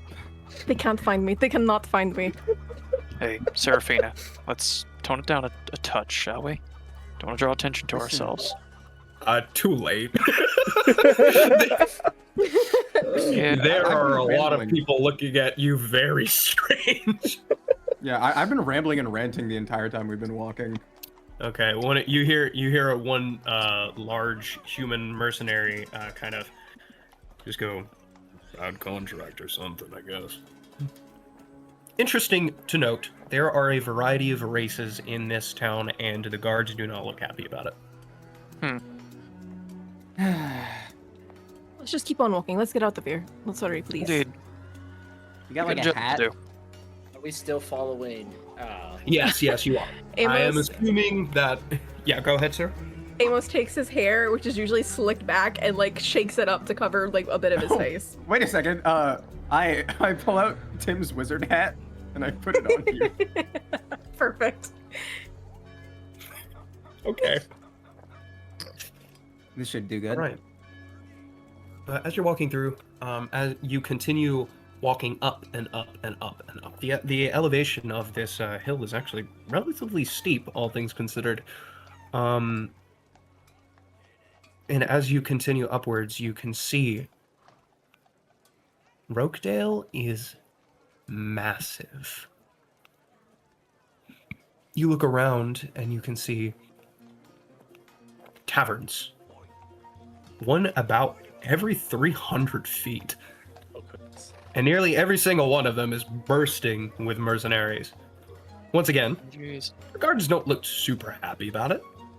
We are in the melting pot of mercenaries. Mercenary Central, if you will. We sure are. Also, so many different kinds of people. This is like nice to see. You can hear, come one, come all, come one to the great Rokedalian Carnival! And you glance across the way, you can see a man on top of the crowd. on top of a box with a gorgeously curled mustache, and he's bald on top, and it looks like he has shined it because it is reflecting the sun. Come one, come all! And he just continues to advertise this carnival that apparently is within Rokedale at the moment. Ajax, you can see crusting over the horizon a bona fide coliseum. The weight of the gold in your pocket suddenly makes sense.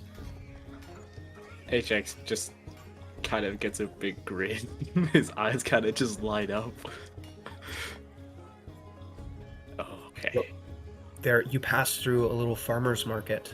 You can see there's a young boy, maybe about 12 years old, haggling with the best of them in one of those stalls, and he's like, "My mama told me that if I sell this at a certain price, then you're gonna," and he's like throwing the facts at this guy, who just kind of like chuckles and eventually gives in and pays the price for the goods, and it just seems like everybody here is happy except for the guards. for every citizen of Rokedale or a mercenary of the Hunters Guild, you have a group of guards that are looking tense, and some of them, the best of them, are looking bored. Some of them will crack a smile every once in a while, but then around the corner is a different kind of group of guards. This is a larger contingent. The man at the front is extremely well decorated. He has a sharp eye, glancing to and fro and to and fro. And even the guards, who are smiling a little bit, suddenly snap into a no-nonsense frown upon seeing him. Takes a measure of them all, nods, and continues moving through the city.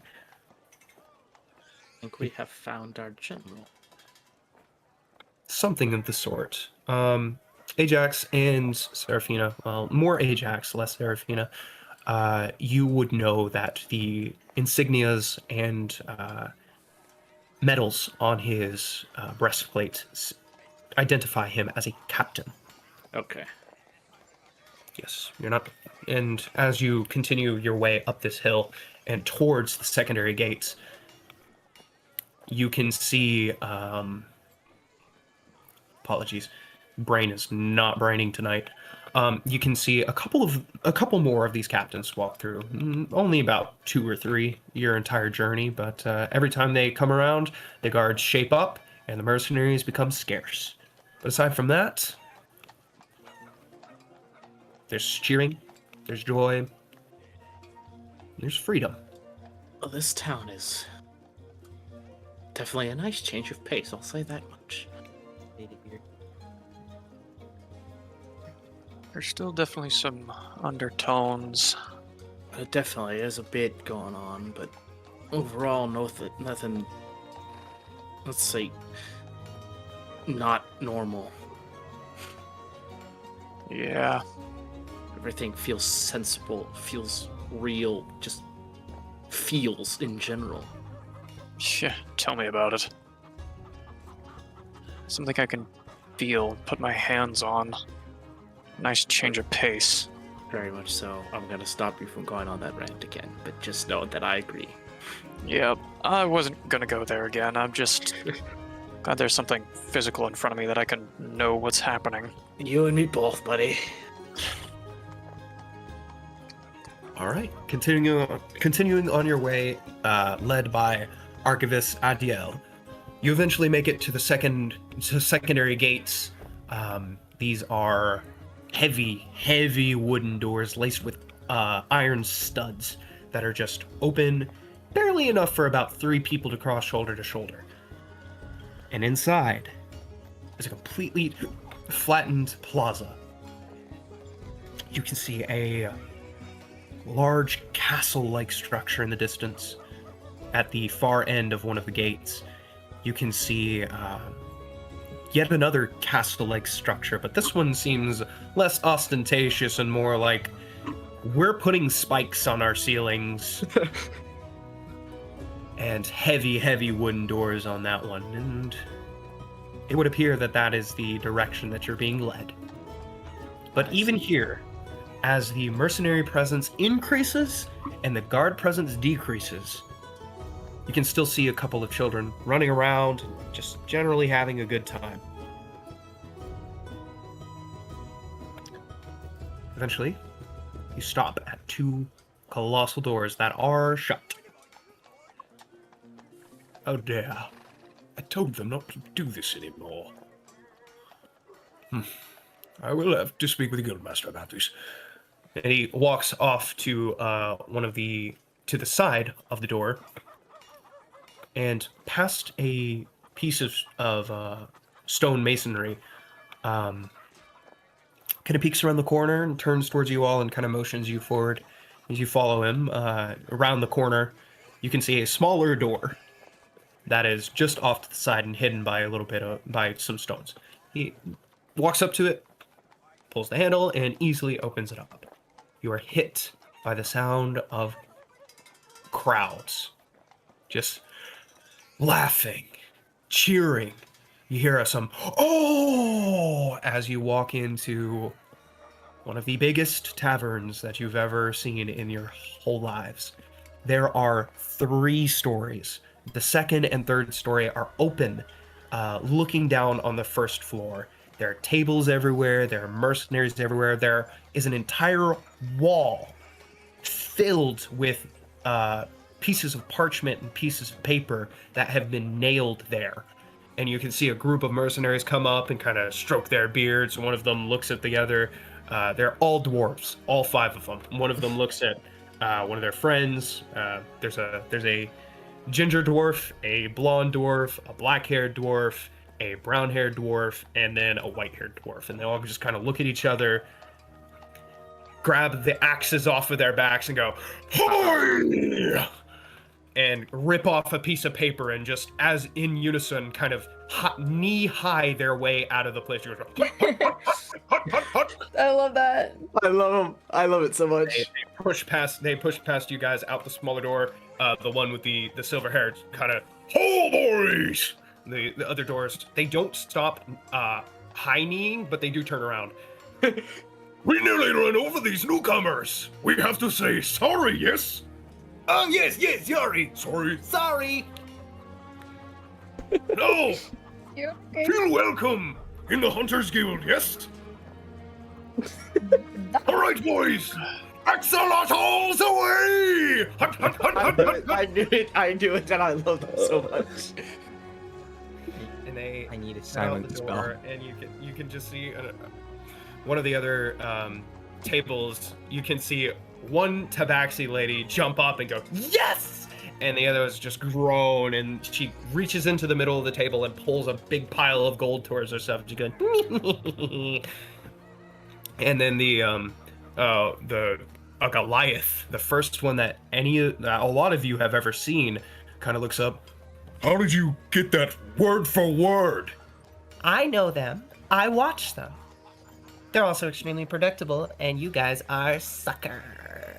And begins to pour the gold into a bag of holding by her side. Ajax is just looking at all of this, and he's just grinning. This is the most day-to-day stuff that he's seen in a long time. Like, this is life for him. He sees this all the time, and he is loving every minute of this. Marcy's definitely feeling similar. This is a lot more familiar territory for him. No way.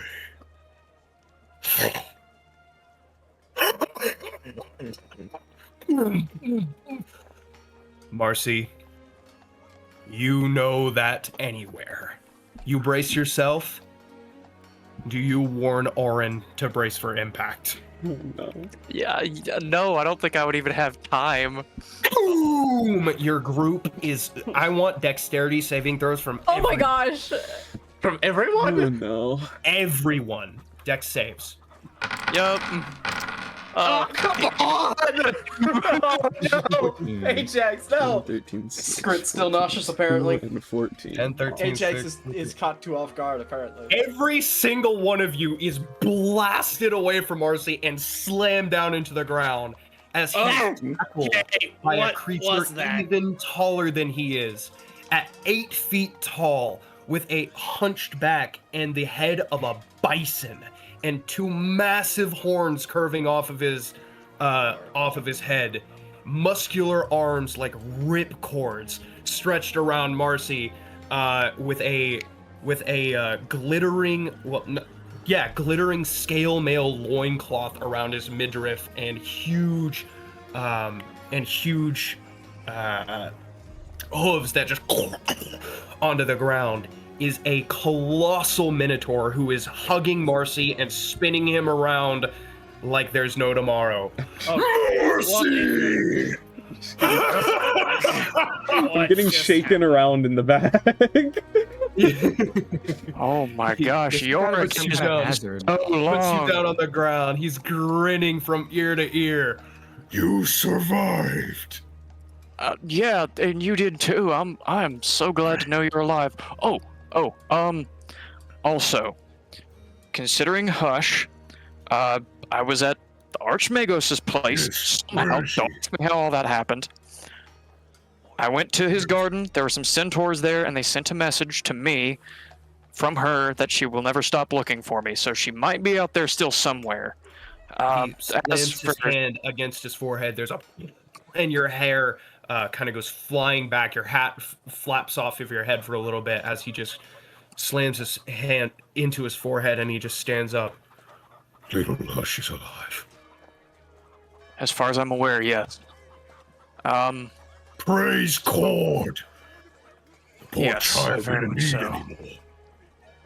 Yeah, she didn't need anything else. I don't know about Salus. I don't know about Shaq. That's all right. I never thought I would see any of you ever again.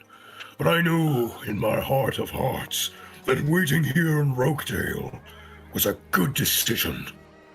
Indeed it was, friend. Indeed it was. Oh, This I is haven't right. even... By this point, Ajax has wandered back over. Who's your friend?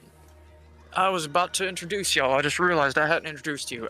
Everybody, this is Yorick. He is a mean man on the battlefield and not always nice around the table, Yorick. You know, I've told you to tone it down too many times, but we've been there, done that.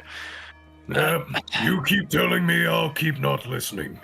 That's the Yorick I know. So this is my party. I say my party. Drink with me, brother. Yeah, sure. Let's do this. I don't care anymore. Now Archivist would be a challenge. he just immediately grins. There's a Colosseum not a 20-minute walk away. Oh, yeah. If No, we we're have- doing that. If we We're have doing that. time. After we talk, Oh. we do have some very important business to tend to. I But of can't even course. begin to explain to you all of that right now. It's you! You're alive! I know. I'm so happy to see you. You do not understand. I was having, honestly, what has it been, like a week yet or something? I don't know. It's been too long. Time has been long. weird. It's been a year since the landslide. Yeah, it's been so long. But ever since I met this party, it's been something, man.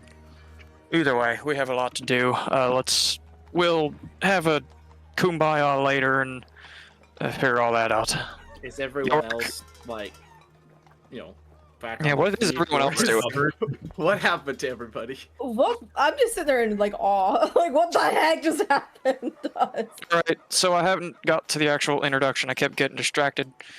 So, Yorick, this is Amos, this is Skrit, this is Ajax, this is Seraphina. She's honestly kind of like the opposite of Hush. Either This way. is when Orin comes loud, crawling out of the impulsive, bag, looking very Loud, dizzy. impulsive, and very there. Yes, very much so. Oh, and the little wooden rat on my shoulder is Orin. Oh. Yeah, it's wild shaping or something like that. Normally, wooden. It looks like a wooden person, has a glowy chest bit in the center. I don't get how all that goes. You know, I stopped questioning things a long time ago. Well, Right. you know how it is. Yes. Yeah, He that's. just lifts up a big meaty fist that is nearly the size of some of your torsos. If you don't understand it, just punch it till you do. You know what, Yorick? I'm starting to believe your philosophy. Yeah. I knew you'd come around. It mostly works. I have a few exceptions, but generally. By the way, Archivist Adiel is in a barrel. He has been knocked across the room, and his legs are kicking in the air. And he's just Ajax, could you deal with that, please? Thank you. I'll pull him out of the barrel. All right, you walk over to the barrel and you grab him, and he is just covered in water. He's just. That was a bit unexpected. I don't think any of us could have predicted that. You okay? I seem to have some water in my lungs. Sorry about that. Yorick does that sometimes. Yorick, you again? Adiel. It's been too long. We should have a drink together. And end up in a ditch again? I think not. Yeah, sounds about Yorick. That's a comfortable ditch. Sorry about all the chaos. Do we need to go?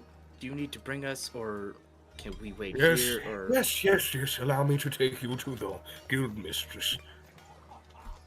Dude. He kind of shakes the water off of him and kind of tries to straighten his uniform. Follow me. And heads towards the stairs. York, it's been a pleasure. I would definitely be coming back. Orin's He points to a table.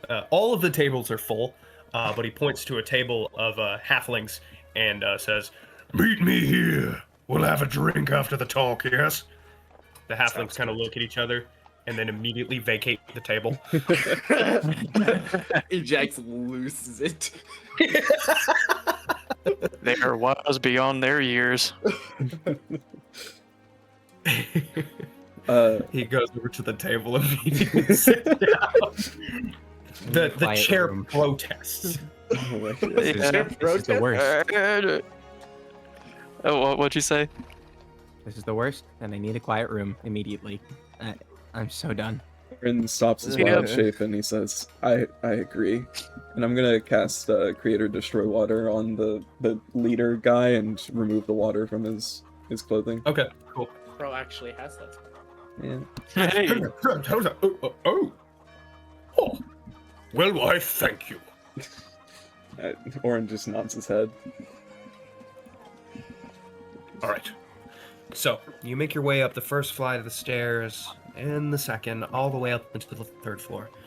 All the way up, there's laughter, merriment, drinking, and you see one, there's actually a goblin, and somebody has, basically, it looks like a party hat, you know, the little conical ones that you put the little strap around your chin. But his is made out of steel, and the Goliath is hurling him while he goes, That's awesome. and this lands and hits one of the walls, and then he puts his hands in against the wall and his legs, and he pushes and pushes and pushes, and then boom, falls out and lands on his back. Again!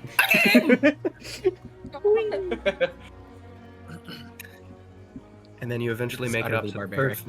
the third. And then you eventually make it up to the third floor, where it appears that this is where the tavern ends on the third floor. There are a series of doors along the entire ringing balcony of this area, and a desk in kind of the center of one of the walls. A female tiefling with kind of turquoise skin and yellow eyes looks up at you and grins. Ah, Adiel, how may I help you? Oh, yes. These are associates of the Archmagos Horus Lictor, and they are here to see the guild mistress. Ah. All right, then. I'll let her know that you're coming. She reaches on the desk and kind of pushes a finger up against a glyph, which just lights up with a red glow. And after a moment, it turns green. She just grins and looks up. The guild mistress will be able to see you now. Yeah, yes. Very good. And steps past the desk. Before I go in, can I say the lady at the desk, hello, can I ask your name? I am Tifa. Tifa, you look very similar to someone I know. Do you have any siblings that you know of? Any like long lost siblings or anything like that?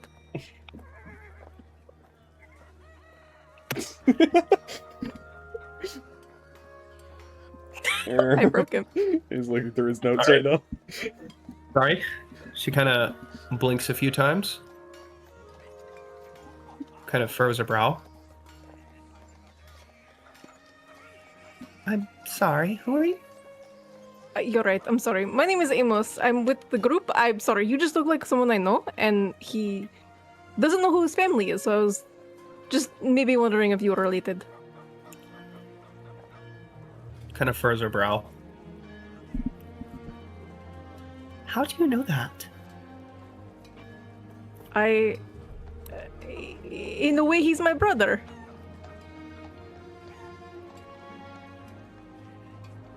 She points a finger at you and kind of narrows her eyes. Talk with me later.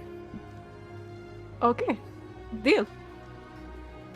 And I All walk right, past. come. We must not keep the guild mistress waiting.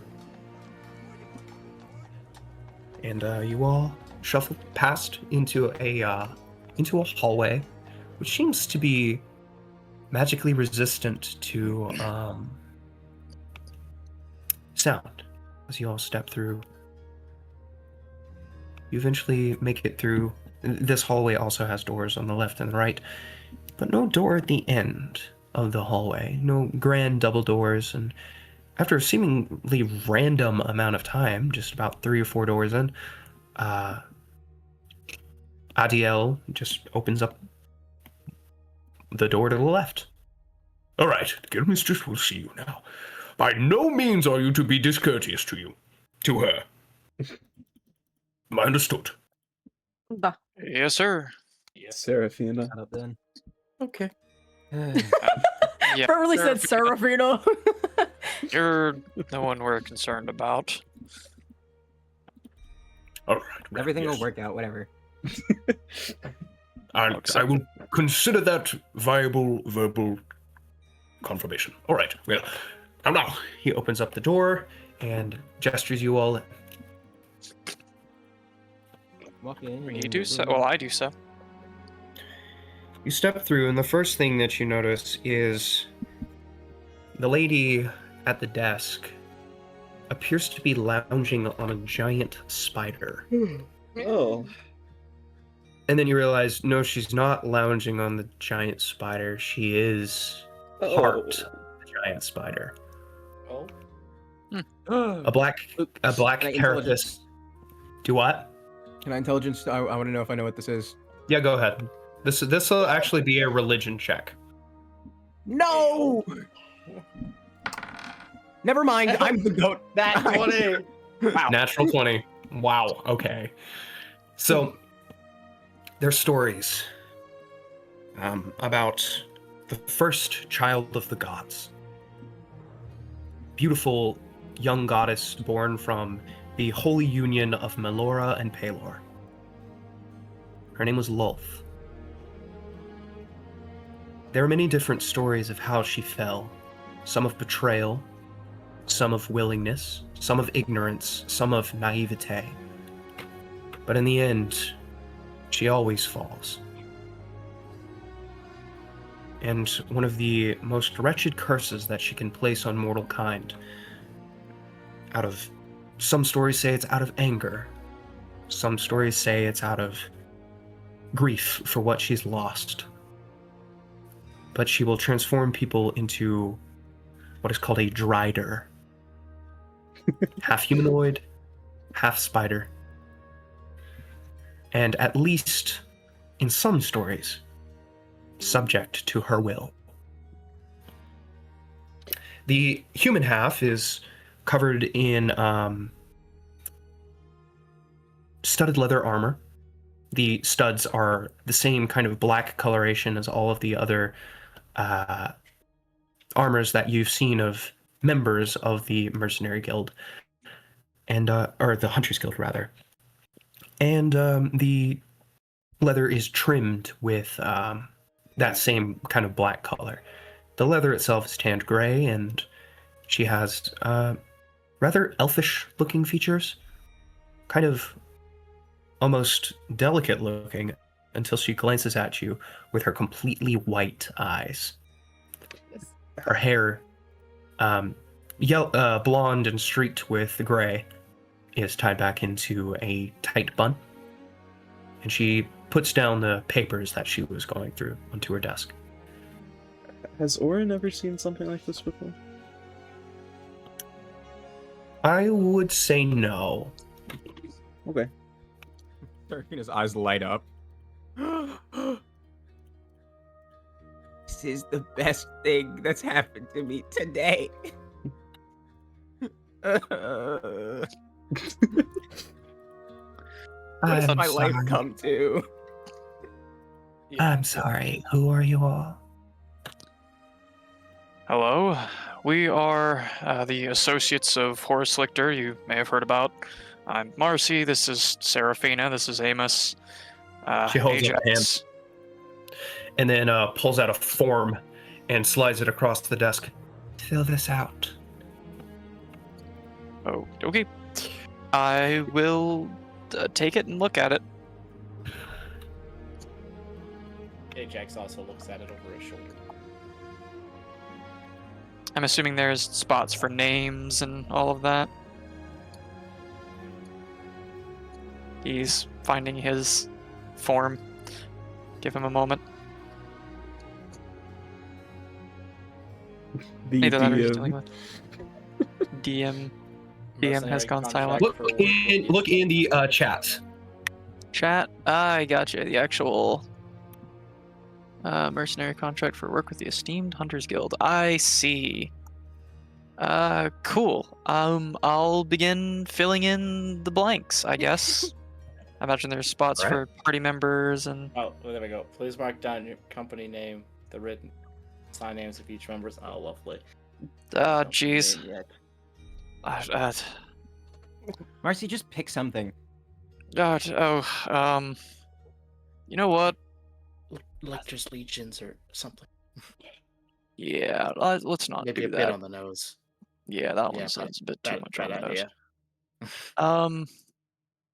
Yeah, I'll just fill this out. And I begin filling it out, and the name I'm putting down will be Delta Force. Thick. That's one of the ones we were going for, so that's what I'm going for. It works until we come up. If we come up with anything better. So when when you mentioned Delta Force the first time, I saw the logo of your group in my head.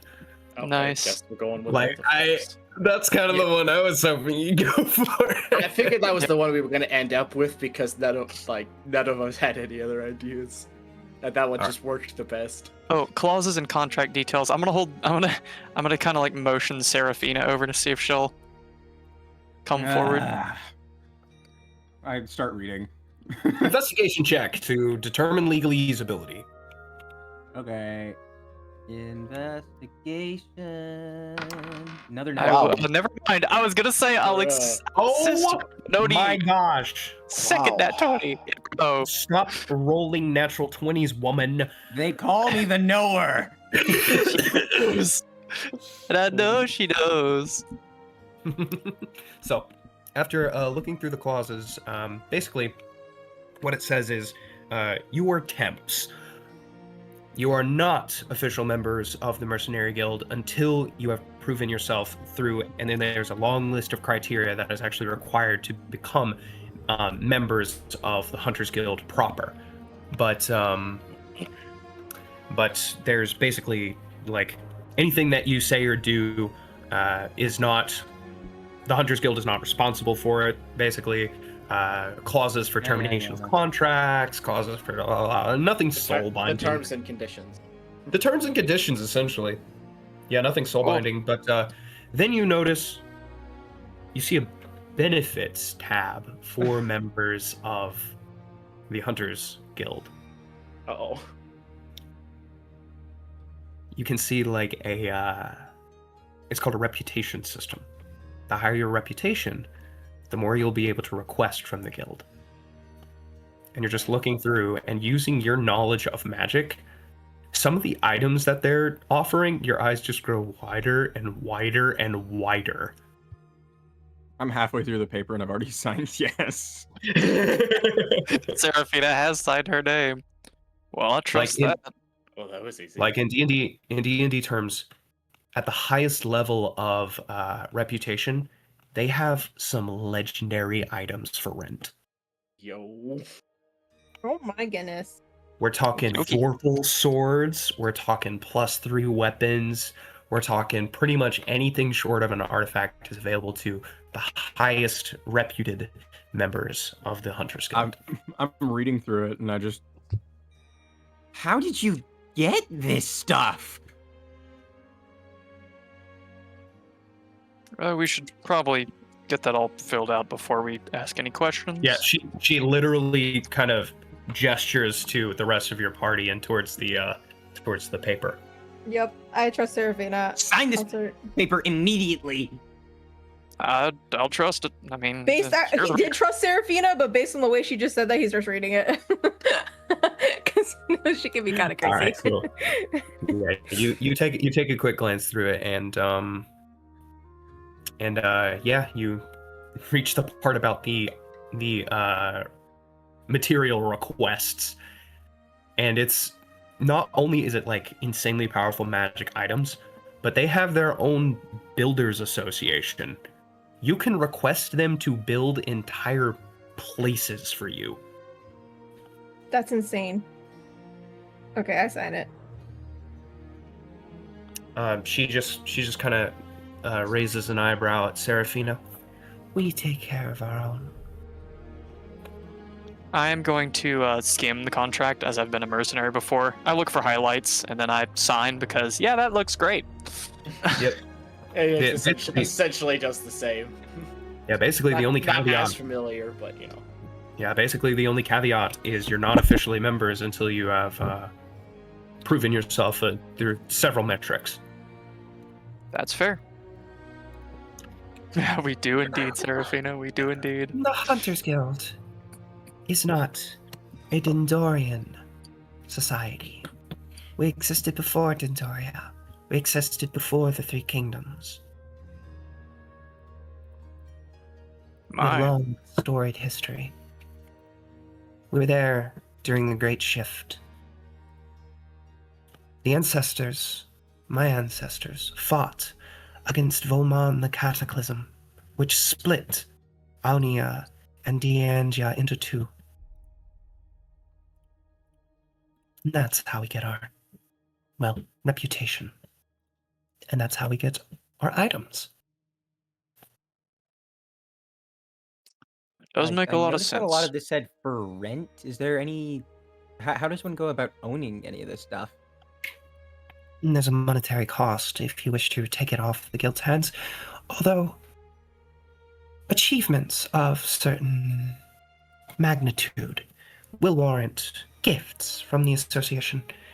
After all, We got where we are by rewarding heroes. We don't plan on getting rid of that yet. So I'm gonna go ahead and assume that we will be compensated for non-guild quests as well, if anything is of note that we do that isn't directly a quest offered by the guild. If you become members of the guild, then every quest you do is a quest of the guild. Ah, I see. That sounds like something we should definitely get towards doing. But Speaking we of do which- have some business to attend. Mr. Lichter sent us here with the express purpose of. She just kind of holds up her hand. He was attending with me earlier today. I'm aware of the details. This has been on a contract list for a long time, but not many have been willing to take it. The Doom Forest is infamous, and those who are powerful enough to brave it, well, they are engaged elsewhere. Not to mention, typically we would only allow this offer to members, but considering that you will have the endorsement of Horace Lichter himself, I will overlook this. Thank you. Now, let us go over the contract details. And she pulls open a drawer next to her and pulls out a file. And from that file, pulls out a piece of paper, places it down on the desk, and kind of slides it towards you. These are the contract details.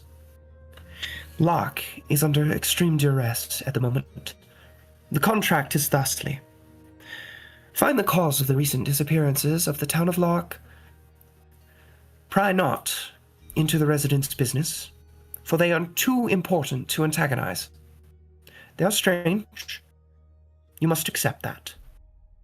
You must not question it, unless prompted to by a member of the residentials.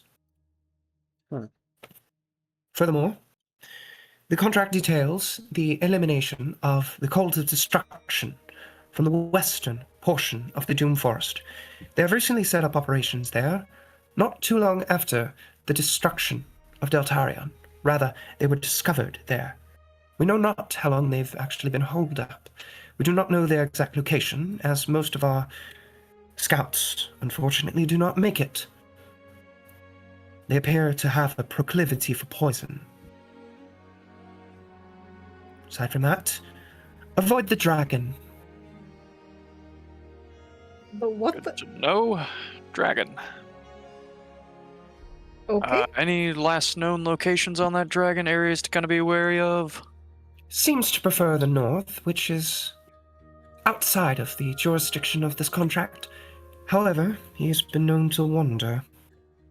Duly noted. He is particularly clever and particularly evasive. Good. Evasive is preferred, but also not great. Lest he be stalking you, in which case, less so. Yeah, most certainly. Now, aside from this, we are not sure of the cultists' numbers, nor of the number of outposts that they have throughout the forest. You may encounter multiple. If you find any ruins, the guild would very much like to know more information about them. And finally, well, watch out for the Harbinger. Oh, does it sound terrifying at all? That doesn't sound absolutely mortifying. The last 6 months have been particularly trying for the Empire. There have been creatures wandering. One wanders the south, one wanders the Doom Forest, one wanders the Ore Spire, one wanders the Dendorian Pass, and one draws dangerously close to Nemo and the Angel Oasis. These entities appeared out of nowhere. Not one of them is the same. Yet every single one of them has been proven to be completely and utterly unkillable, unbanishable, unstoppable. More information about them would be appreciated, but risk not your lives for information that the Guild will eventually find out anyways. After all, they are forces of nature. A tornado is not quiet. Much is true. Interesting.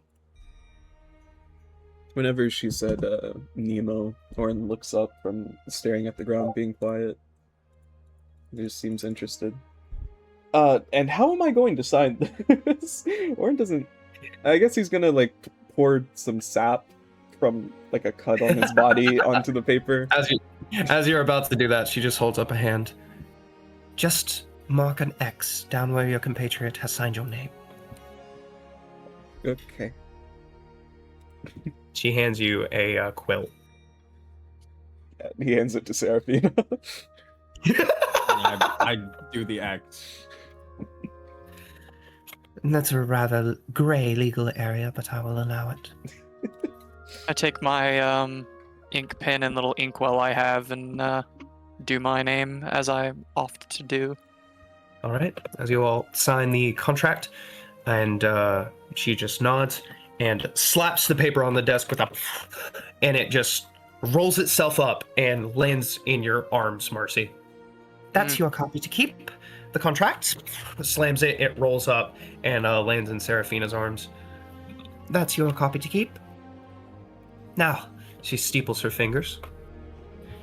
there is no time limit on this request. Though keep in mind, the longer you tarry, the more people may disappear from Lark. 'Tis not an oft occurrence. But I would suggest that you wait no longer than a day. Duly noted. When you are ready to leave, talk to Tifa. She will provide you with a guide. Now, Alrighty. can I help you with anything else before you go?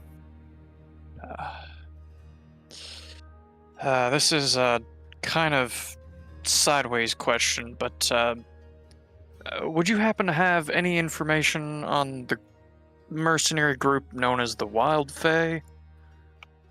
Yes, Yorick joined us not too long ago. Yeah, right. Any information other than that? Well, most of the members had been presumed dead a year ago, but, Mr. Yeah. Marcy, as you are standing in front of me now, it would appear that rumors of your death have been greatly exaggerated. That's much true. Apparently Yorick's too, and possibly Hush would be alive too. I got a message from her recently from some associates of Horus. So, I will have the much of this receptionist keep potential. an ear and an eye out. What'd she say again? I will have the receptionist keep an ear and an eye out. I appreciate that. She gives you a pointed look. We look after our own, Mr. Marcy. And that we do. You know all too well. Well, that's all I have. Anyone else got anything they need? And I look back towards the party. You said the people of the town were important. What are they important for? They are the only town in the history of the Empire or the Kingdoms, or indeed living memory, or traditional memory, that has ever managed to establish a foothold in the Doom Forest. Others have tried, others have failed. You will find many ruins of failed previous settlements, if the forest hasn't overtaken them already. But they live in what is largely considered a safe zone, though that is one of the many things that you should not look into. They are very particular about it. The reason that they are so important is they're the only ones who can safely forage in the Doom Forest. They are one of the largest producers of healing potions in the Empire. I see why that's such an important town then. Yeah, noted. Do they make Alas, greater healing potions? indeed they do, and beyond that. Would it be okay for my own reasoning and not a part of the quest to ask them about greater healing potions? What you do on contract is entirely up to you. Well, I mean, you said not to question them. Would that interfere with the quest? Do not question their way of life. But mundane questions like that, well, I don't see the harm in it. Thank you for clarifying. I will remember that. Thank you. That's all I had. Actually was some important information. Thank you, Orin. Anything else before I must return to my paperwork? Is there a library around here? Here we go again. There is, but the public library, though open to all, won't have much specific information. If you're looking for more than that, you will unfortunately have to be a member. That'll do. I just need somewhere to be quiet at. Good night. This tavern makes me sick. Ugh. Understandable. There are underground study floors if you would like to visit those. We understand that. Gosh. We understand that the mercenary groups here can be rather rambunctious, so we have places for people like you. Honestly, for Great. people like me as well. I'm not too fond of the noise. Seraphine, can I come with you? Yeah. Okay. Skrit, you've been rather quiet this time. Got anything, bud? Not really. I'm just kind of going along with you guys at this point. Fair enough, bud. Well, if you need anything, just let me know. She kind of looks at each one of you one by one, curiously lingering on Seraphina for a little bit before looking at Skrit. Her expression is completely straight-faced this entire time. If I may offer a word of friendly advice. We are all friends here. We help each other. Once you become a member of the Mercenary Guild, it's as good as family, it's as good as blood. We honor that strictly. You'll notice that many of our members are of races that the Empire would deem subhuman. There's a reason for that, for we are a sanctuary. And she kind of glances behind her at her spider half. They're trying to invade our sanctuary.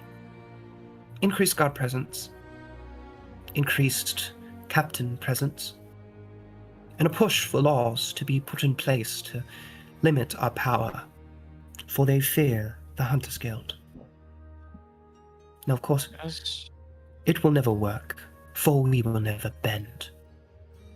But do try not to antagonize the guards. It makes everyone's life a little bit harder. Understood. Can do. If you ever need to issue a quest to, deal with that, then call us. We got this. We actually have a history of turning racist people not racist. That's not. That was Skrit and Orin, I think, mostly. For the first time, we're a party, so. Yeah, for the first time, you see her expression, her straight-faced expression, kind of crack into a wry grin. We have ways of adjusting attitudes here as well. And also, I think they're stupid. Your spider half is awesome. It is very cool. Agree. I've long since come to see my supposed curse as quite the boon. I've yet to meet a blade, unenchanted, that can pierce my hide, after all. That's Quite the awesome. moon. And Seraphine, you never said that about me now. Look at me. Come on now. Well, I you mean, know what? I've seen only have horse. centaurs. Well, like in books. and True. stuff. But like, It's fine. Doesn't bother me. I mean, I've seen horses and I've seen people. You're just kind of a mix of both. I've never seen a spider this big. This is awesome. Yeah, true. I mean, I those did- spiders that you fought in the Underdark were actually bigger than her. We fought spiders and We fought 3 of them. Oh my gosh, we did! Oh my god. Wow. She's still awesome. Anywho, we should best be going. Thank you for your time, madam. Thank you Apologies for for my chatty cooperation. associates. Oh, worry not. It's not like paperwork is making good for conversation. Yeah, true. I know that feeling. Now, speaking of which, I really must return to it. Alas, the trapment of bureaucracy. Indeed. And I will sort of motion everyone kind of with like a head nod backwards towards the door and kind of a hand wave that way and start walking. Bye, Triss. Farewell. What was her last name? Cool. Hold on. She's very cool. Wistica. Yep. See Goodbye, you later, Miss Triss. Wistica. She just gives you a wave and continues penning down on her paperwork. Indeed. So we're Well. party now. Yeah, I guess that's pretty official. I I don't know. guess so. I don't know why you had me do the name. It's whatever. Well, you've been in a mercenary group before. I don't think any of us have. Yeah, it's fair. I guess I had the most relevant experience. More of a gladiator than a mercenary. Similar, but Yeah. We never had But a hey, name. hey, think of it. So I don't know if y'all actually saw which one I put down, but went for Delta Force. I don't know. It's kind of got like. I like the ring of it. Yeah, we got the 1, 2, 3 thing going on, and also we came from, we all met in Deltarion, or it wasn't Deltarion. Was it Deltarion? Where the heck? it was Yep, built yep. around, yes. Deltarion, yeah. So that was kind of a play on words of that too, to kind of It's mark okay, our Eli, history. I heard you. Huh? I said it's okay, Eli. I heard you. What'd you say? I was in a mercenary group before, and we never had a name. Oh, I got you. What? Good to note. You were in the mercenary group? Yeah, I've I thought we spoken knew about this. this before. Yeah, we talked about this before. I What don't was know their if they're name? alive or Well- not, but What was Yeah, the yeah, what was who- the who names were of the they? people? oh god, no. Are they like famous? Lord. Okay, I remember 2 of them. Luke's Oh, give us messaging me. the 2 They're you know. saving my life. Yeah. Okay. voice from Alakine, beyond. Evelyn, and Rajul. Yes, I thought there was another one. Yeah, I Have think I- those were the only have I- ones I met. Either way, Luke. Can I do a history check? Yeah, go for it. Oh, Xenos! 16. But it turns out Xenos was being possessed by a hat, which was Evelyn, so... Huh. Yeah. That's More so magical weird. chicanery. It's very weird. And with that, we're going to go ahead and take a break. So Yep. if you guys need to use the bathroom, go get some food, whatever you Warm. need. It's so Had a weird. fan going. So weird. That's so weird. Who would do that? Who would do that? Who would come up with something like that? That's so crazy. Oh my gosh. So wild. I miss Evelyn. I miss Hats Xenos more than controlling anything. people. I know, what? Like, Okay, wait, yeah. Tim. Oh no, Tim. Well, he's different. So, okay? He's cool. Mr. DM, sir, quick question: when do you return? So I know when to come back. I think he's gone, bro. Give it a healthy 10 minutes. I gotta go eat some food. Yeah, fair enough. I'll do something similar. All right, gentlemen. I'll meet you in 10. Nah. Yeah, let me give you guys some music to vibe to. Wonderful. Meet in mid sentence. Well, I had to see if it was done. I'm gonna just mute. I'll be back though.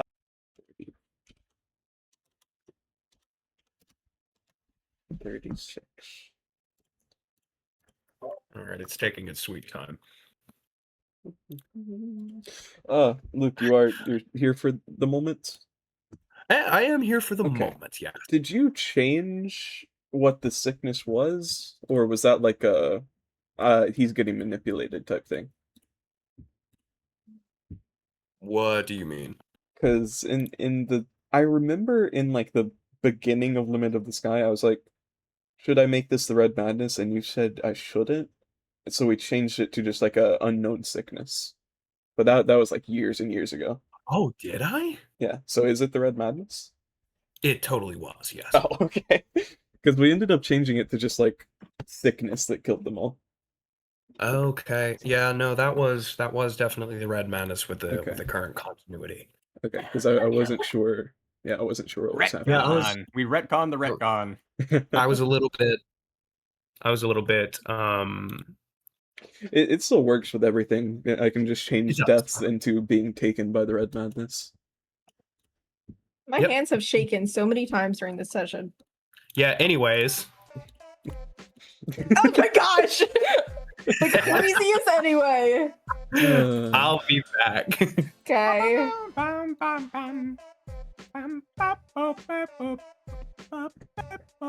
I might spoil something for Amos's backstory because I really want to share art with you guys that I'm creating. Do it. Do it. Do it. I came back to the Wii Sports boxing theme. Yeah. Don't question reality of the world, okay? Dude, I was, The last time That we was tried to do not that, what I was Orin passed expecting to out. come back to. I was feeling sick. I'm still feeling sick. And I was hoping for just like a chill beginning so I can just rest. And then I'm being murdered by a god. Opposite of chill beginning. I'm being tortured by a god. I did not read that first word as what it says. I added an extra letter to that first word, and I got really worried. Why make her? She doesn't have. I did the One Piece waist. Accidentally. Eli, I don't know what this means. I haven't played it.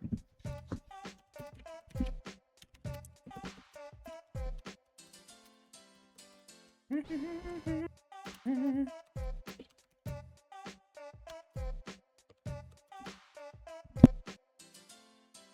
have peanut butter filled pretzels. Yummy.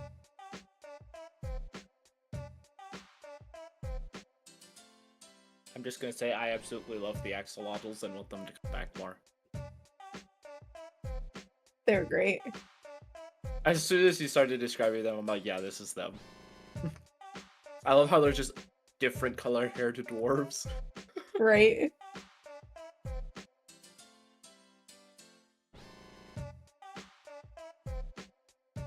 Does that explain it, Justin? Yeah. But you could just also like Cry. roll the event. You could roll the event and then just get it anyway. That's yeah. Let me just get a 1% chance. Dude, it's I mean, if we gambling wanted is the background reason this heart still beats. Let me just gamble. If we wanted background music, I have plenty of meme songs on my soundboard. I'm alright. When you realize you're completely on a layer that it isn't even a layer. It's beautiful, sign. That was beautiful, Sarah. Oh no! Oh my. There's another gun? Give it to us. We need it. I realized like I was have drawing. 3 guns. I just don't know.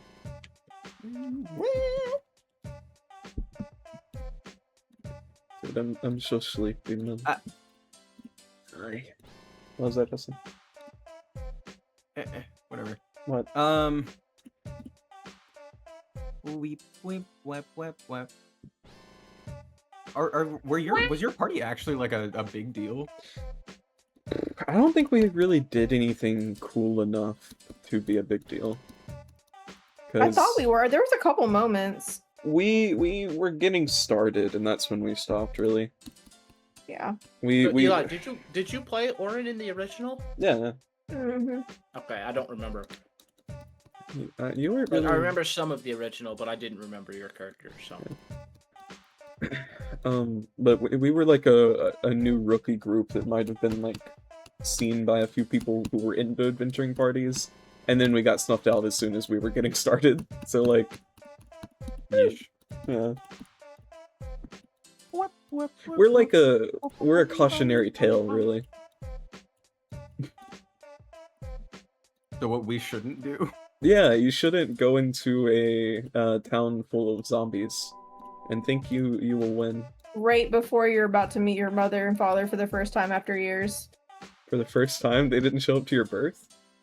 They didn't. Doofenshmirtz, oh. I was gonna say, are you Dr. Apparently you're a hat, so I don't know if you have parents. Can you give birth to a hat? She... Listen, it's not her fault she's a hat. She was too curious. I bet it is. It's her fault. just because she got like went into the catacombs they told her never to go into ever in her Yeah, it's her life, fault. it doesn't mean that it was her fault. It's her Okay? fault. It's her fault. It's her fault. It's her And fault. just because of her, an old man was terrorized for like most of the years of his life is not her fault. How long was she on his head? Wasn't she like 13? No, because like I think it's been like 3 years. Huh. I miss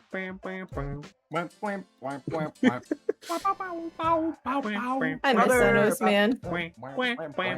Run another session, put him in there. He is the Stanley of my universe. Who? Thanos. Oh. I thought you were saying who to Stan Lee. Like, Yeah, who's that guy? Who's that? Of all the times I needed to roll an at 20. Dude, I don't know if I'm sick or if I'm having a heart attack. I think I'm having a heart attack. Eli, do chest compression. Okay. Wait, that would make my heart beat faster. Cool. Yeah. He's a doctor. Attack He the heart knows. attack. Double negative. Oh, double yes. fuck, yeah. It's like how you fight fires.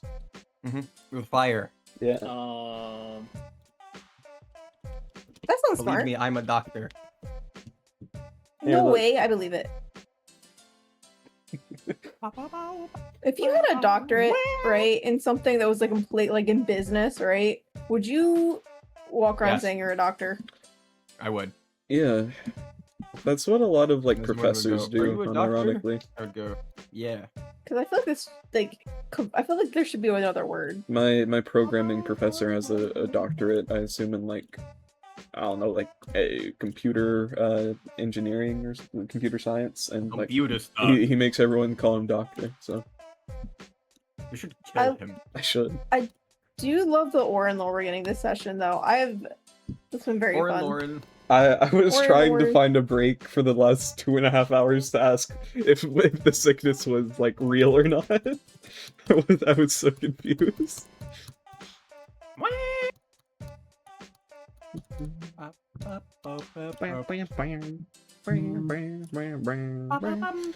Which gives you more reason to want to, like, cure the red madness, which is cool. Yeah. Dude, Seraphine is about to have a breakdown. That's something me and Seraphina same, need buddy. to talk about if we ever have like a break. I think we're about to, because I'm heading to the study immediately after Yeah, this. I'm gonna chase after you. No. What do you mean no? Orin's cool. I'm so sorry. I'm gonna be a third wheel there. I'll shut up though. No, you can join. What do you mean? Don't Yeah, you care about giving people good deaths? You don't want to see people getting Yeah. murdered by their families because they're Bud, crazy? Pal. Pal? Friend? You're Guy? right. Friend? Guy? I'm stupid, Jum Chungus Buddy. idiot. Jum Chungus. Glad you're aware. Jum This Chungus. guy's name is Jum Chungus. John Chungus. We got Horse Liquor and Jum Chungus. Heck yeah. So this is what it feels like to have my NPC names butchered. Returns with a hot pocket, an ice cream sandwich, and a cup full of cola. Dude, Hot Pockets? Let's talk about Sarah's one shot. Let's talk about Do you that. have enough for the whole party? Yeah, it's Yeah. not much bring enough to share. Share. Share with the class. Did you bring enough for the whole party? Share with the class, man. We're a party now. You gotta share. My We will divide it into six. Our rations. We will Yo, divide it into baby, 6, drop and you my will be happy about croissant. it. You can have the corner piece. It I'll will be take it. mostly bread. That's what I'm used to. Just bread. Breaded Are Hot fish. Pockets called? It's like the wheat. It's a pocket of on hot. Pockets. Like, is Yep, that it's the bread pocket. or is it crust? It's the pocket. It's a pocket of hot. So- Because like in a calzone, it's crust, right? It's a pocket of hot. Okay. Are we? Okay. Are we ready? I'm asking the real question. Yeah. here. Yeah. Cool. So back to Is it. Script back? Oh yeah. Yeah, I've been here. I thought I Okay, saw you your mic start. activated. Oh I'm my Miss gosh. Goosey. So, basically, it is currently very early in the morning. All of that only took you till about 8 a.m. So you have the entire day to yourself. Now, I'm going to mention a couple of things. Number one, travel. You can only travel about 8 hours a day. Now, if that's for you guys, you will get exhausted. If you want to push past that, you totally can, but you'll be rolling Constitution saving rolls. If you have like animals that you're riding, well, the animals got to rest at some point as well. So, regardless of what you're riding or if you're on foot or whatever, 8 hours of travel. So that can factor into how much time that you have in Rookdale before you head on out. Are we gonna need to buy like a horse and cart to get to the Doom Forest? Not necessarily. Based off of common knowledge that has been shared throughout the party, the Doom Forest actually has a pretty sizable road that goes through it. It's actually one of the biggest reasons that the Hunters Guild is as powerful as it is in Denduria, is because they're the ones who protect that road. Let's see. So, it's a major trade route, like through the heart of the Empire. So, like, how far away would the Doom Forest be? It's about 2 hours walk. Oh, all right, that's not bad. Oh wow, I was expecting like a day or two. we can. No, see it it's from here. it's only about 6 miles north of Rookdale. Cool. All right. All right. In fact, Well, I Sheriff, think I you're will. going to the. Yeah, I think I'll go ahead and say that you guys get a complimentary. I didn't complimentary horse. You got download this. that. Yeah, I'll have to re-download that over here. Yeah, so you guys did get a complimentary map from the receptionist as you pass by. In fact, let's go ahead and start there. Just as you stop by, Tifa kind of grins at the rest of you and then raises an eyebrow and kind of like whips her head towards Amos. Okay. Hello, Tifa. I just said hello. Oh, hello there. Amos, was it? Yeah. How do you know about the child that was kidnapped? I may have been like almost like raised with him, but like let me what did so okay, so she is a turquoise tiefling with golden eyes, right? Yeah. That's how you described her. That's Okay. correct. The kid that I was raised with, so I consider him a brother. He also has like bluish skin and golden eyes, just like yours. She kind of furrows her brow. It's a bit too coincidental. That's what I was thinking. It's a very like rare look. Like not many. It's not something you see. No, blue skin on tieflings is not common at all. No, that's why I kind of stopped in my tracks when I saw you. Do you know the name of the kid that you had lost? It could probably be very different. Probably. His name was what? My brain just shut the heck down. I am so sorry. It's It's all good. His name was Providence. Providence. That's an amazing name. My brother's name is Jago. It sounds sharp. You would like him. I think I would. Jago, he's high energy and very restless, and he's probably one of the fastest people you've ever met in your life. She kind of ponderously looks down. That was my parents' wish for him when he was born. Energetic. And he certainly is. He's one of the people that you look over and he's probably bouncing his knee or running or pacing the room. Always doing something besides sitting still.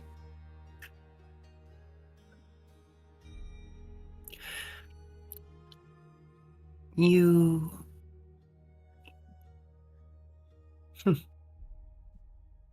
She kind of places a arm on the desk. Can we chat later? Definitely. She points to a line of people kind of behind you, and one of them's tapping his foot with his arms crossed. Yeah.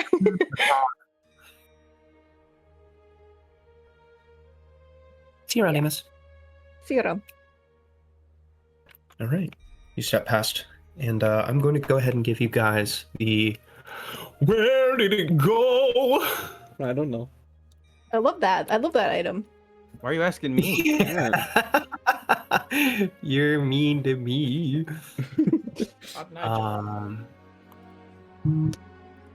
Literally, where did I put that? Okay, there it is. There it is. There it is.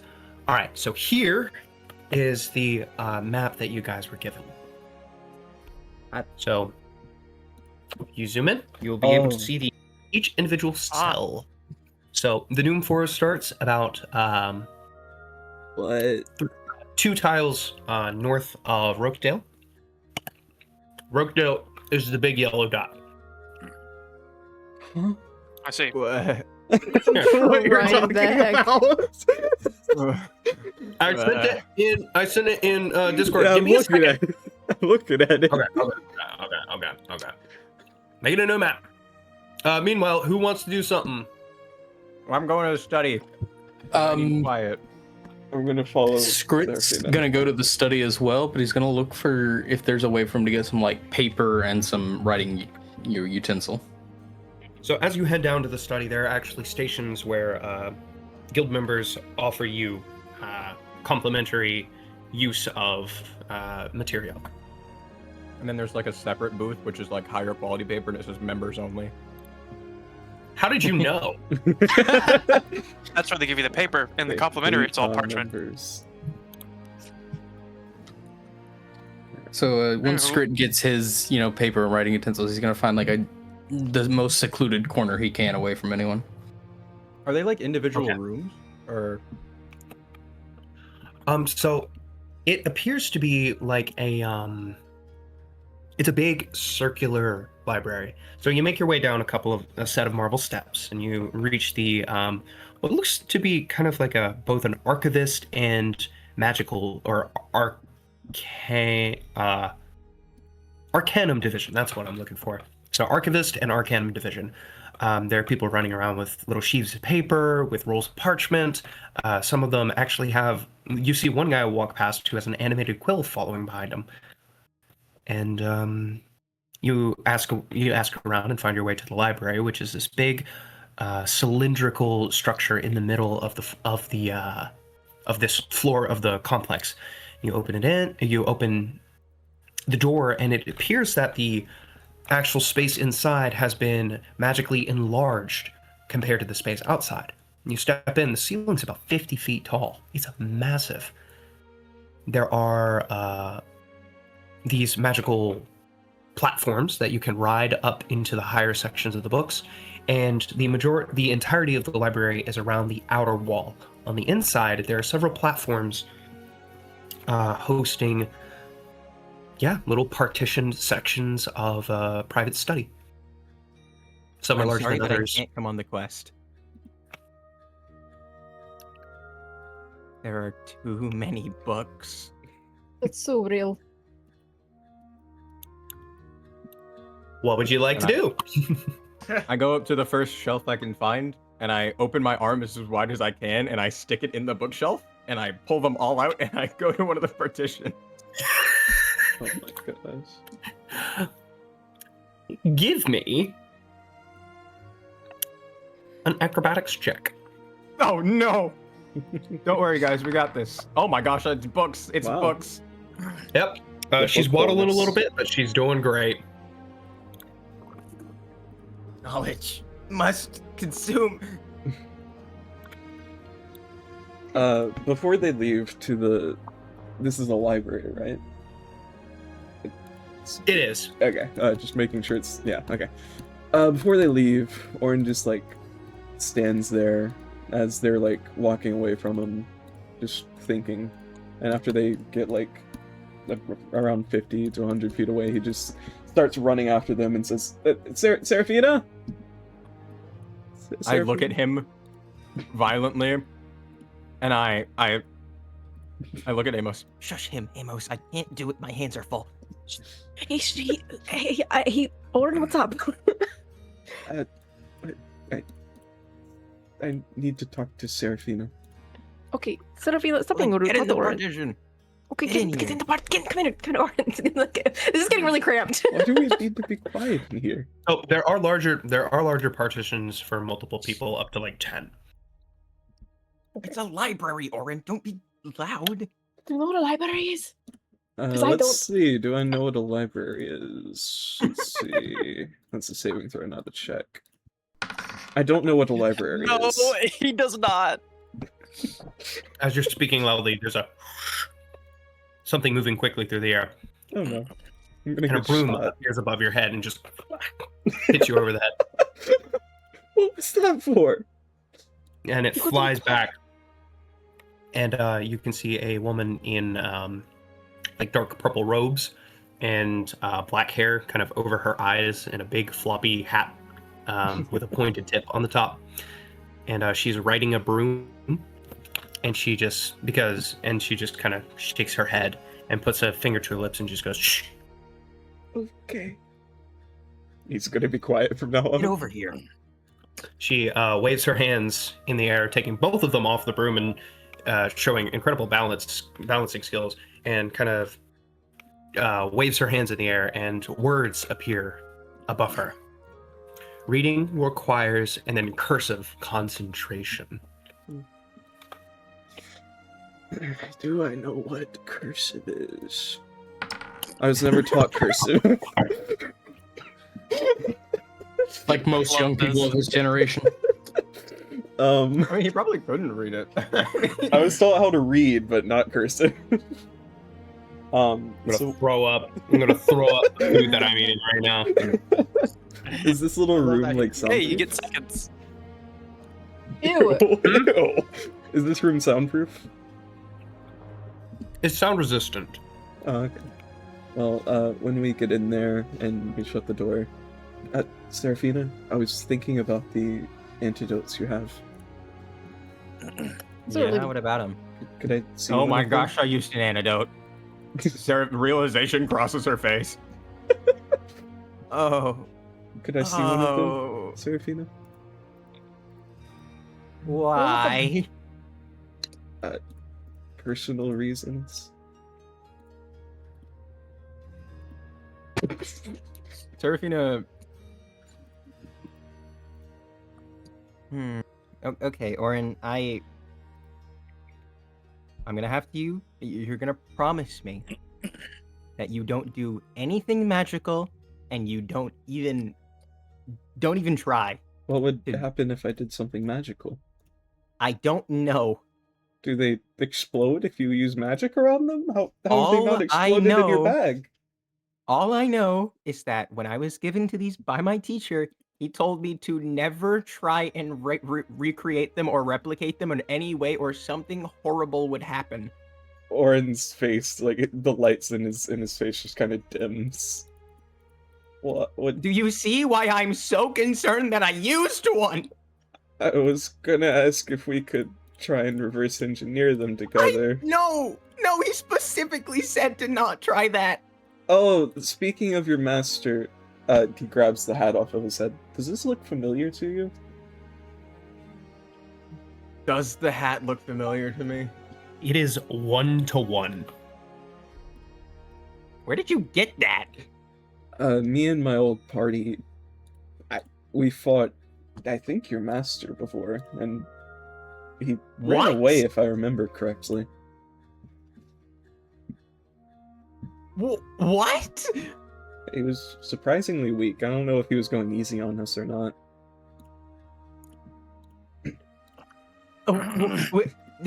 And you stole his hat? Yeah. It's a nice Why? hat. It's a nice hat. That's just messed up, dude. I don't remember how I did it. I think he left it behind. Not sure. I don't remember how it happened.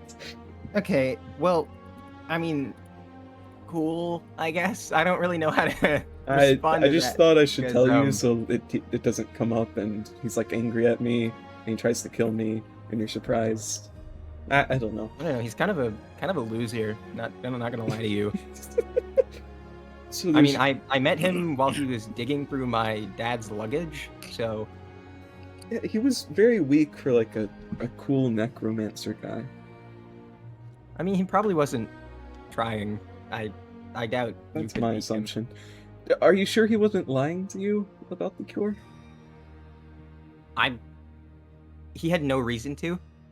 So, Well, he might not want anyone to have more antidotes. he was honest with me the entire time we were together. So it would be a really, really weird time to From specifically what I lie remember about of something. him, Luke, does he seem like the type of guy to be honest in this situation? Oh, I unmuted to cough. Yeah. Sorry. You didn't really have a lot of opportunity to interact with him socially, Yeah. but like you just knew him as this super tall, terrifying necromancer who sicked an entire army of zombies on you, and the only reason you beat him was because you were riding a giant mechanical dragon. Oh yeah, that's what happened. I remember now. The one Yeah. time you guys went back for Zeno. All right. He wasn't that hard. I don't know what to do here. I don't know what to do here. Yeah, You- so I mean, that's the reason I wanted to talk to him immediately, because he found these somewhere. He The didn't only make person them. who I know, I don't know. I assume he mean- made them. I mean, I wasn't ever allowed into his shop, so I don't know if he was cooking anything up in there, but you know, Oh, I don't think he was the kind of dude who would do potion crafting. He may have dabbled in it, but you know. I'll tell you the reason I'm so interested in this. A long time ago, Melora, is she the Earth Mother? Is that her full title? Yes. Melora, the Earth Mother. She made me and tasked me to protect a village. But then the Red Madness came and killed all of them. And I wasn't Oh. able to protect them from something like a disease. So this is kind of a chance for me to fix my mistakes. I mean, Orin, we could try, but if he wasn't lying to me, which I don't think he would, and this fails, then we only have one life-saving antidote. Let's try in non-magical ways for now. Did he say specifically magic or He just said reverse don't engineering? try and reverse engineer it. Well, looking at it isn't reverse engineering. Right?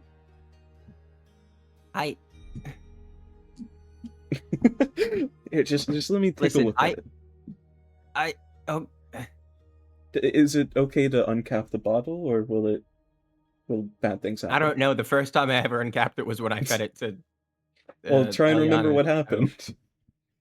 It's Hooray, Jack! Remember! Remember, Jack! Remember, Jack! Hey.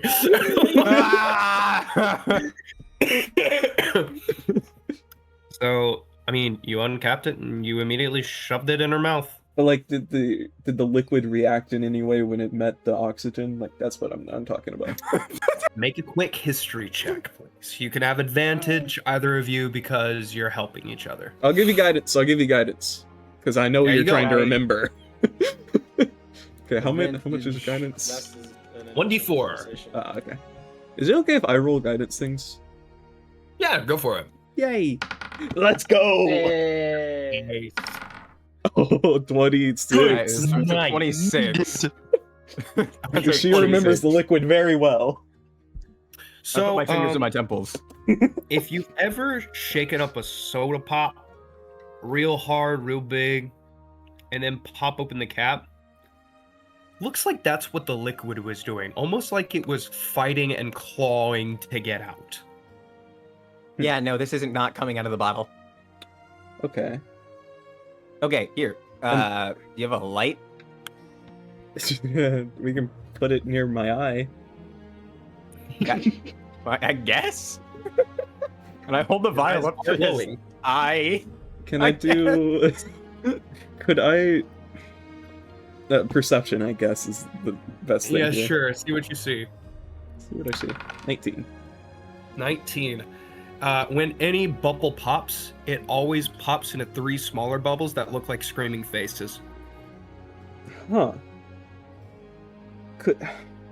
What does this liquid look like? So it's red. It's kind of thick. It doesn't flow very quickly, and you can see like a weird purple haze on the surface of it. Could I do a nature check to try and like see what this might be made of? To me, it seems like it might be made out of people. Yeah, go for it. Another 19. Oh my gosh, man. You are about 77.75% sure that this is totally made out of people. Yeah. Okay. I'm just saying out loud. So the question is, were these made out of normal people or people already infected by it? Oh, this is people juice? It's people juice. Amos, thoughts? People juice.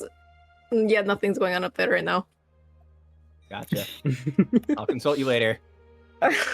Okay.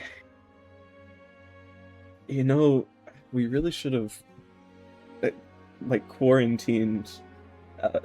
I never met her, so I'm really surprised she saved me. I can't remember her name. You did meet her. You met her in the dining I room. met her for like a minute.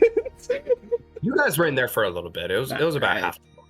All right. I think Horace would have killed me if I didn't, to be real.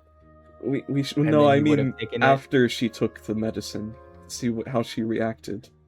Well, they did. Do you not remember? Horace said that she would be on the 3rd floor, Operation Table 4. Oh, that's true.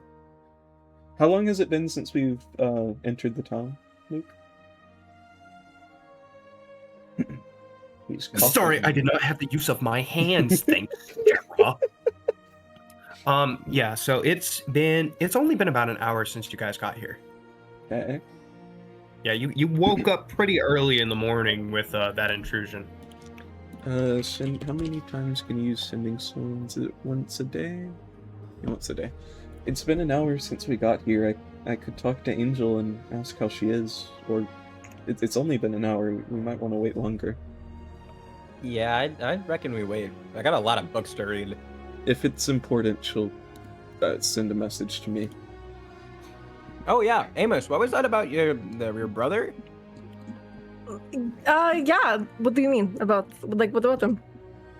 I mean, just whoa, you know? Yeah, he's pretty cool. Real chatterbox today, aren't you? I just don't know what you're asking. Sorry. Is Scrit around here? Because he came with us to the library. Nope, he went on his own secluded corner. Gotcha. I have I have 5 siblings. Must be rough. I'm looking for them right now. I think I told you this. You did. And yeah, I don't know where they are right now, but I'm gonna find them. I'm looking for answers. Speaking of which, and he's gonna get up from the chair. I'm gonna do some investigating. Just D20. I'm supposed to have proficiency in medicine, but I never checked it for some reason. Cool. That reminds me, can I do a medicine check to, like... I'm not really able to touch it, so I can't, like, interact with it, but can I possibly from vision see what it might be made out of, other than people? You can go ahead and do a medicine check, but you're going to have disadvantage with the inability to actually investigate it further. Yes. Disadvantage, there's a button. Yep. Okay, I'm supposed to have proficiency in medicine. Is it okay if I add that? I haven't. Go for it, man. Okay, thank you. I just don't I want think we've talked about this before. I think we did, but I'm too dumb to remember things. Whoa. Dumb, bro. 16 even with disadvantage. Let's go. It would have been a nat 20. That's so upsetting. On that. No! Wait. Oh. Since Seraphina's helping me. You only wanted to do that after you saw it would have been an at 20. No, I was going to say it, but I didn't want to mess with it. I didn't want to. Yeah. All right, 16. So with the 16,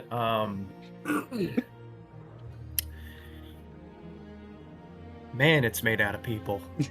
Like you can see as you're like moving it around, it's very clearly bonded by some kind of magical something, but you can see what many would consider to be the four humors of the human body, that being blood, bile, phlegm, and the other cartilage. I forget what it is, but yeah, definitely. And like that's not the only thing in there, but you can't even. It's so densely packed in there and so influenced by magical energy that I mean, there might be some bone dust in there, but it's been so dissolved and congealed within the rest of the fluid that it's kind of impossible to tell. All right, Orin, my thoughts here are, if I even touch this thing with a bit of like magical intent, the vial specifically, I think there are going to be about at least 100 people, souls, that just kind of shoot out in all directions, and I don't think it's souls. It's blood, phlegm, yellow bile, and black bile for your information. Thank you. I think it's just the disease itself. So we definitely shouldn't open this. There's magic combined with it, though. I thought you said there were like there were people in here, though. It's made of people and it's screaming, but I think that's just the disease. I think if we work together, we could reverse engineer it. The problem is we would have to get people who are infected. And I also think we would need to get people. No, we wouldn't have to get normal people. They wouldn't. Orin, my master is an insane person. What help could human testing do? If they're not already infected, No, I mean that they would like need to be in the juice. Oh. You think it's made out of non-infected people too? Yeah, dude. My master was a necromancer. Do you really think it's just infected people? And considering my master wasn't infected ever, to my knowledge. Yeah, this is something I've been meaning to talk to you about. I kind of don't like necromancers. You and everyone else. You promise you'd never, like, kill, like, children and turn them into something gross? That's messed up, dude. Okay, that's all I wanted to know. Anyway, I don't know. We need to. If we ever encounter someone who's infected, we need to capture them. Horace said it's not. Well, what was the word he said? Traditionally. Or conventionally, I think. Well, then how did it spread? Conventionally contagious. How did it spread in my village? Is it biting? So by the time it had spread, honestly, you're not sure. How did she get it? What do you mean? Like, how did she contract the Red Madness? Do we know? Oh, that's what was happening in my mind. That creature, whatever it was trying to look at my memories of the day it happened and said it was gathering data. So it's trying to replicate the Red Madness is what you're trying to tell me. Yeah, and it seemed to have worked, I guess. I have a strange feeling our lives are going to be very, very complicated. That's why we really need to work on an antidote, I think. Okay, well, the problem is patients die very quickly. I remember. And also, we don't know the specifics on how this juice is made. And I don't think we can guess. Guessing Listen, is I the best thing this is the best chance I've had in hundreds of years. Okay, Orin, so what's the plan? Where did Horace say the infection was spreading around here? In the north. After the Doom Forest, we maybe make our way up there and try and capture some people? No. Why? I'm pretty sure the north is gone. like the virus has taken over completely, and I'm not sure if there's a single living soul left up there. That's where my master was running from, so... Orin just puts his head in his hands. Yeah, you see, the problem is your goal is hard. I know. Well, I didn't want to say this because it's kind of scary to think about, but it'll probably come to us eventually. That thing. I mean, I don't think it's gonna be. No, the thing wanted data. It's gonna spread the red madness, right? That's what it wanted. I guess. But I mean, like naturally, because it's like up north, like on a different continent. I don't mean naturally. I mean that thing will bring it to us. Yeah. So it'll probably come to us eventually. I gotta become a Lich quick. I don't think they can get sick. Thank you, Seraphina. Yeah, no problem. Do you mind? This is a big ask. Could I hold on to it and just study it without magic for the next few days? I need him for these kind of decisions. And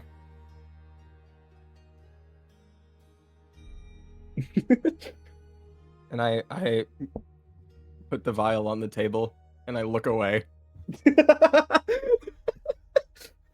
Oh boy, where did I put that darn vial at? If only I knew. Orin, pick it up! Oh, okay. He reaches down. Thank you, Seraphina. Man, I just lost that vial of the Red Madness cure. That sucks. That's horrible. Anyway, guess I should read my books. And that you do. So, great. You're reading through the book, and you just hear... That's not right at all. That's... no? Incorrect. Oh, wow. No, that was a far less flattering event than they make it sound. What did you got this from Lictor's library, yes? Yeah, it didn't seem to contain a lot of info. Yes, well, the short history that it is mentioned about me is all kinds of wrong. Well, that's kind of why I got the paper. I wanted to try and understand exactly what you are. Well then, let's have a chat. Oh, okay. Yes, as mentioned before, I am Black Razor, first creation of the Raven Queen. I was her personal weapon for hundreds of years. Back when she was still mortal.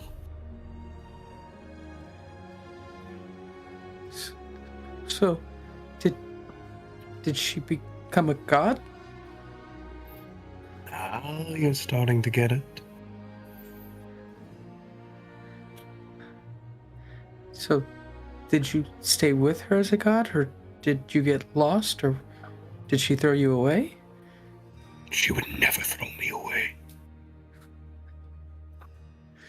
No, I wanted to stay with her. Her new domain was beautiful. A shadowy reflection of the material plane, the Shadowfell. It was gorgeous. The Raven Queen herself, though, she wanted more. She had always known from the inception of my blade that there was something more, something darker. She eventually found it. The negative. The negative is what birthed the Shadowfell. Thousands and thousands of years ago. It was a refuge for the others. For my queen, it is her home, it is her domain, and for me, I wasn't powerful enough. I was being consumed by the very veil of night itself. Ironic indeed, though I was crafted from its essence, it still managed to break me down. Which is when I realized it's what I've always been made to do. To break down, to destroy. To return everything to nihility. To the negative. To darkness. And up until now, I was satisfied with that goal. But, alas, I am not strong enough to stay by my mistress's side. I was, for my own good, she said, cast away, given into the hands of her most loyal followers, but the Force lost me. I am lost. I was shattered in the process. And alas, here a piece of me is. And Skrit, you are one of 18 chances that I have to achieve through your squishy little mortal vessel godhood and return to my mistress's side. I will help you. You have shown great promise these last few days. You're so powerful now. So moving. I don't think you understand how influential you are, little Skrit. From the tiniest little rat to the greatest of the Archmagos. You manage to move hearts in a way that none else can. You are pathetic. You are cowardly.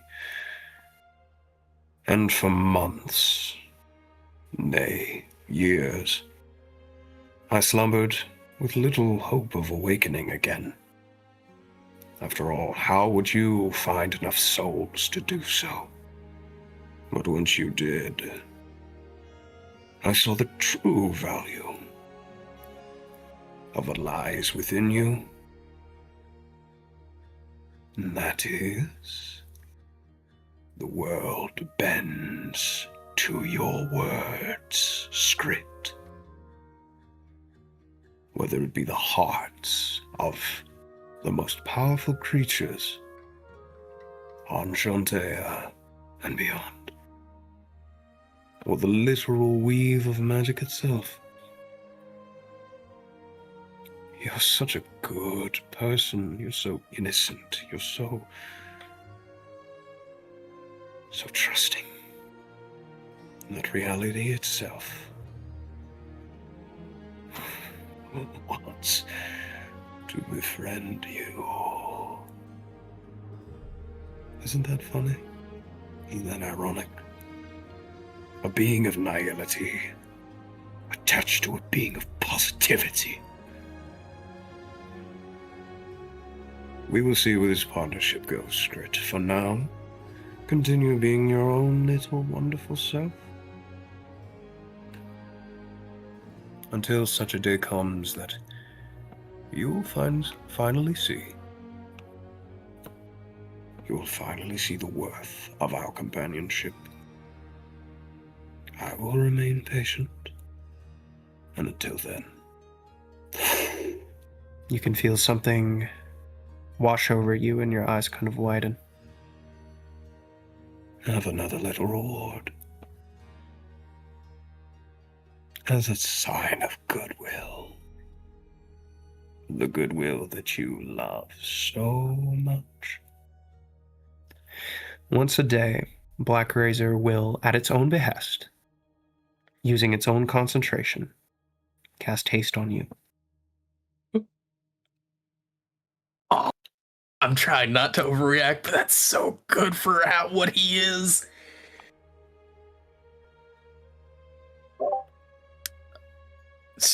Grit's gonna he's been a little bit kind of tense hearing him talk this whole time, but he's gonna try and straighten himself up and just,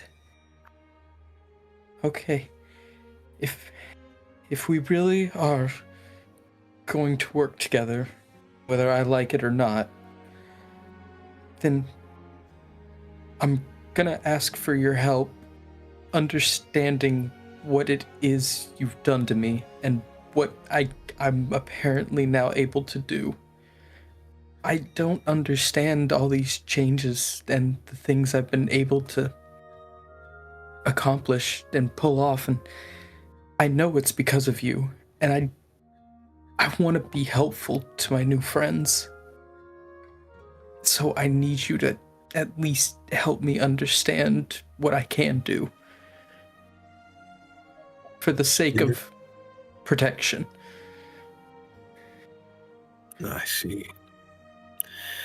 In your case, in my case, the way I protected my mistress, the way she protected her people, was by cutting down any and all that would ever dare threaten us. We were a force of nature, a force of death. I was a weapon. And now, so are you. Everything you do is because you are a weapon. Everything you can do is because you are a weapon. And if you desire to be a weapon for your new group of mercenaries, take this. And in your mind, you gain an intrinsic understanding of the spells that you know.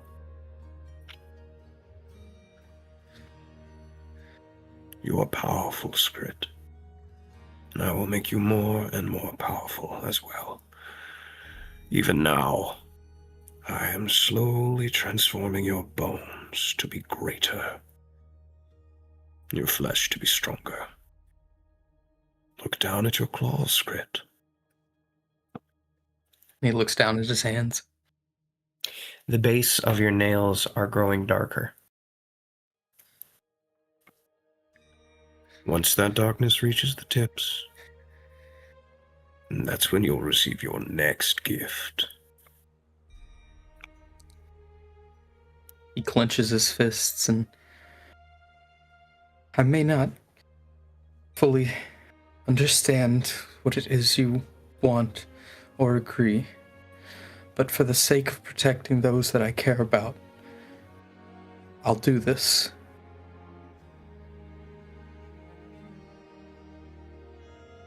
Very well. Then let us officially enter into our partnership, Skritsnik. Thank you. We both have something to gain. 'Tis mutual.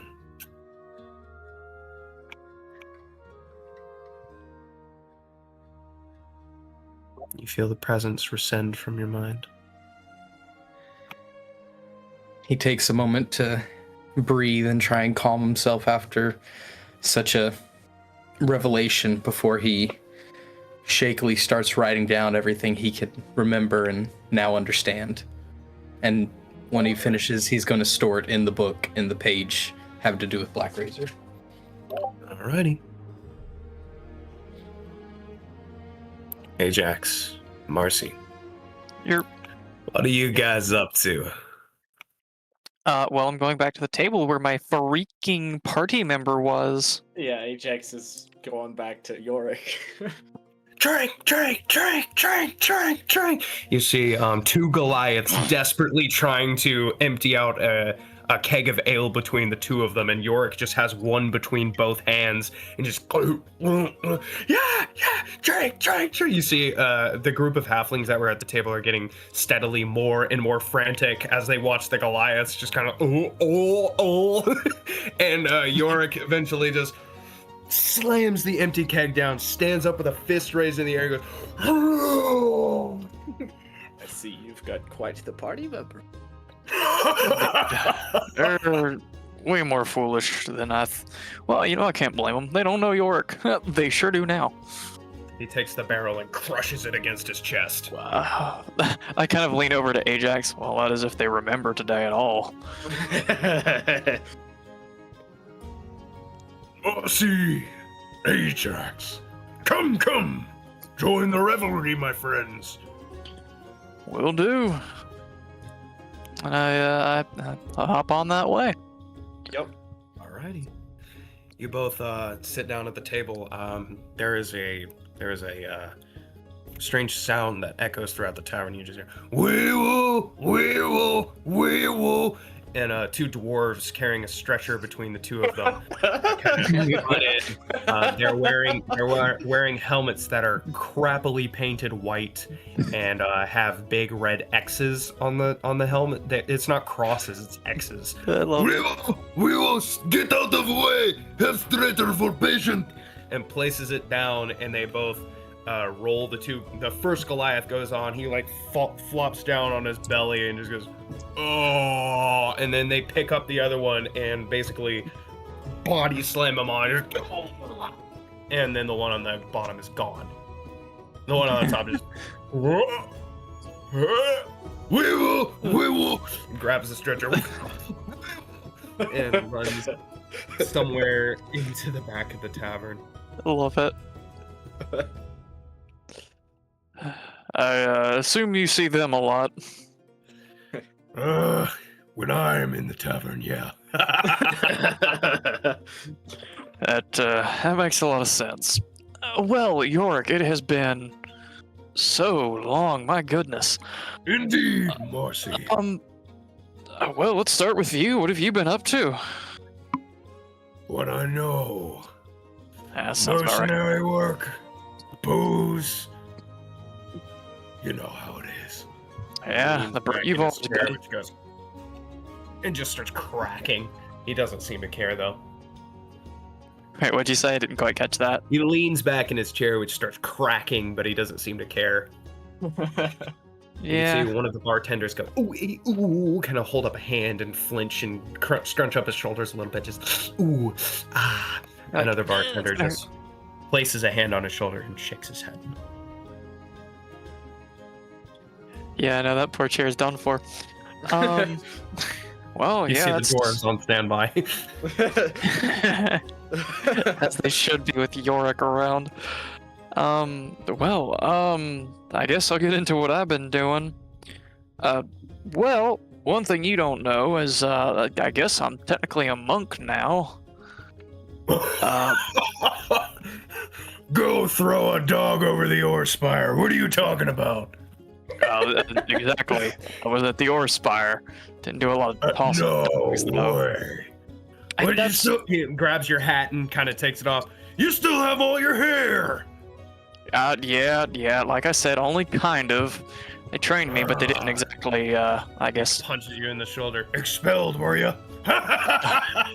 No. They just never officially sword me in or anything like that. They totally got expelled. You know what? That's what you want to believe, York. That's what you're gonna believe. Regardless, yes, I know a few of those. Interestingly, you've never seen him this animated before. He's just all grins and just leaning back. It's good to see you, Mars. It's good to see you too. Much better spirits than you typically are. Usually you're a much quieter individual. He leans forward and just glances at you and kind of purses his lips. Losing your family will change your perspective of things. And to find out that my brother lives, I'm in a good mood, Mars. I don't blame you. I'm kind of the sort of same way myself. My life has certainly changed this last year. Tell me about it. Beers! And he raises a hand and gestures over one of the waiters, who kind of looks at the keg and looks at him. Are you sure about that? Have I ever been unsure? Yeah. Right-o. I bring it right out. And he heads on. And teas for me, please. I'm not much of a drinker. All right. I know. You say I'm no fun. I'm just a drop nobody. Yada yada. I get it. I get it. Yeah. Anyways, you keep telling me, and I'll keep ignoring you. All right? Yeah. And you kind of regale him with tales of what's been going on for the last 6 months of your life. He kind of leans forward when you get to the part about the geometrical realm, and he's like, kind of looks down at the table and scratches his head with one of his big fingers. I think I'd hate that. Yeah, no, you would absolutely despise the place. Though I hated every minute of it. So yes, you very much would. Yeah. Well, I mean, I'm just gonna be blunt. You probably wouldn't get to the part that I got to. That was a lot of thinking I had to do to get there, and you do smashing, not the thinking usually. Well, here's the difference between you, and he places a hand on your shoulder, and me, Mars, and he places a hand on his chest. You do all your thinking out loud.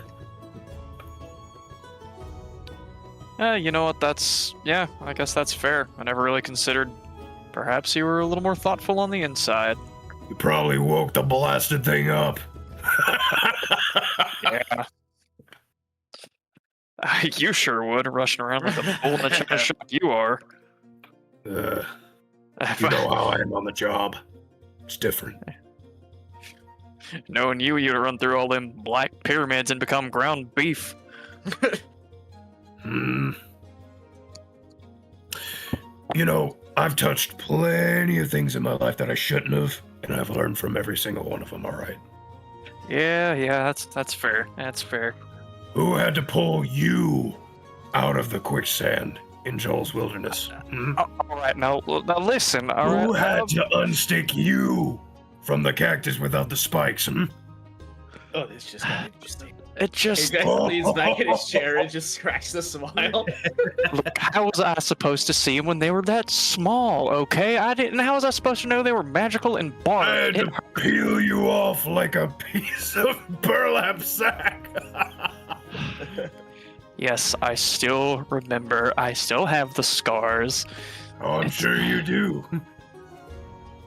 I had to grow my fur out for that one, okay? It hurt. Hopefully, if one thing good came out of the mudslide, it knocked the last couple of spikes out you. Yeah, I haven't felt one of those things wiggling around in a while, so at least there's that. Sure is a relief. Who wants to go bust some heads?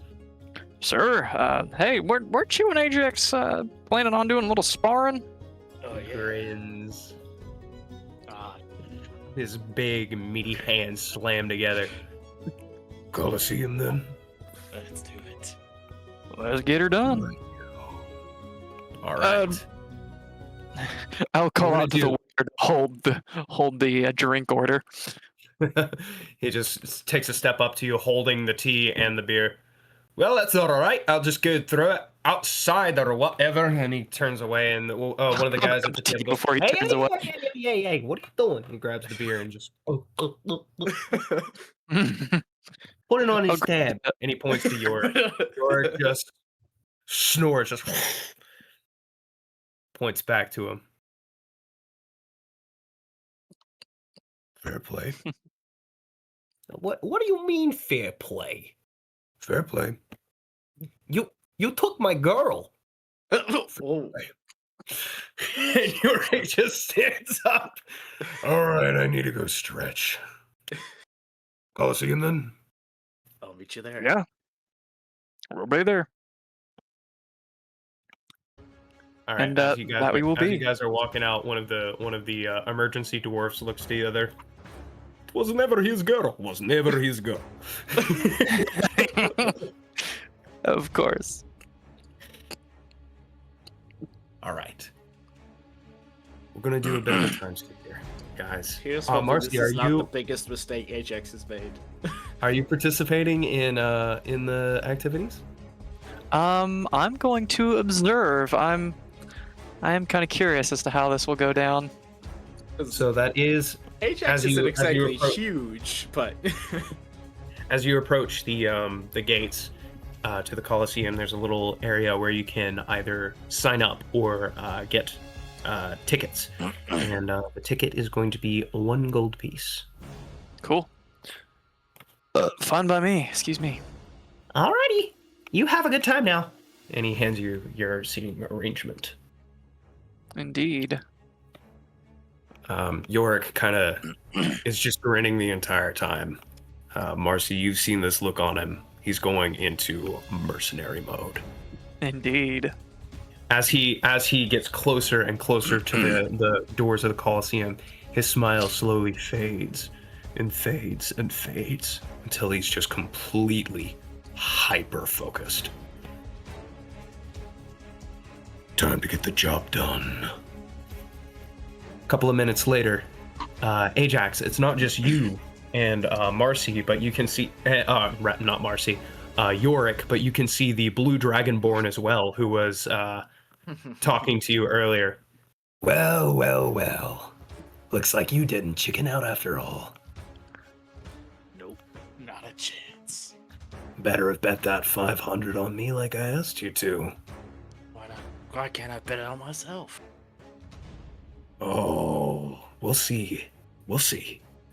All right, the first round is actually going to be you, Ajax, versus a, for the first time in a long time, the gates in front of you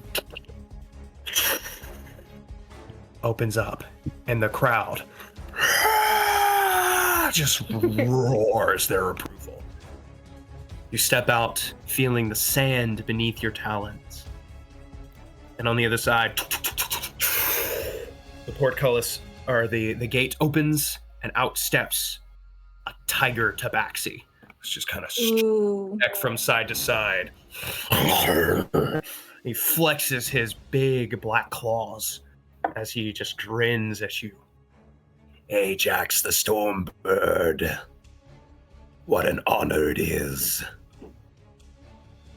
I'll make this quick. And he charges across the sand. Here's how we're going to do this. Immediately, he goes in for a grapple. What do you do? Dodge out of the way and slice at him with my halberd. Alrighty. So this is going to be for his grapple, and then go ahead and make me an acrobatics check. Acrobatics. Okay. Yep, this is for the dodge. Too far. I scrolled too far. With a 17, you easily dodge out of the way and bring the halberd down. Go ahead and make an attack with advantage. Where's the advantage? There it is. 18 is absolutely a hit, and that is going to be the first hit of the match. He roars in pain and quickly turns around and tries to do a double swipe at you, but he's going to have disadvantage due to his position. It's going to be a 7 to hit.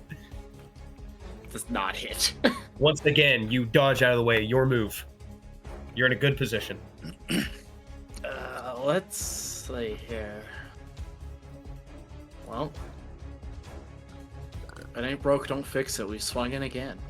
All right. Upon your retreat, you swing one more time. It's not going to have advantage this time, but go ahead and roll a hit. A 10. He like limbos out of the way of the halberd as the fiery cut appears above him, and as he jerks back forward, he springs forward. He's going to make an athletics check to try and jump at you. Can I make a quick thing before this gets Yeah, go too ahead. deep? I would like to have bet 20 gold on Ajax. Beautiful. All right. As he leaps forward, he rolls a natural 1, and you get a free turn.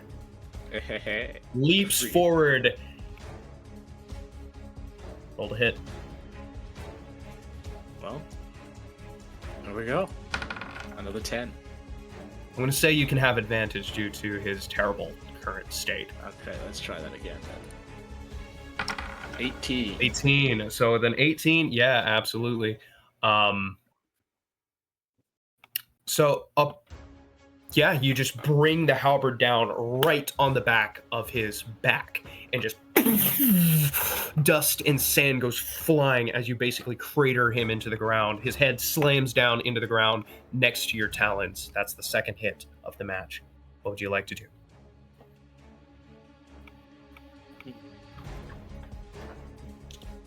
Well, is my halberd activated already? I didn't specify. No, we're not doing based off of damage. Okay. And just remember, this is a spectacle, right? This is a what? This is a spectacle. Yeah, that's what I thought. That's why I'm making sure I'm not like. I want to make sure all of the stuff that I do isn't for damage. So. That's correct. That's how this match is going. It's a like, hit system. I have no reason to go zapping people with lightning if we're not doing damage here. Right. Yeah. I would say that zapping someone with lightning would give you advantage on your next whatever action you want to do. I'd have to rage for that though. So. Right.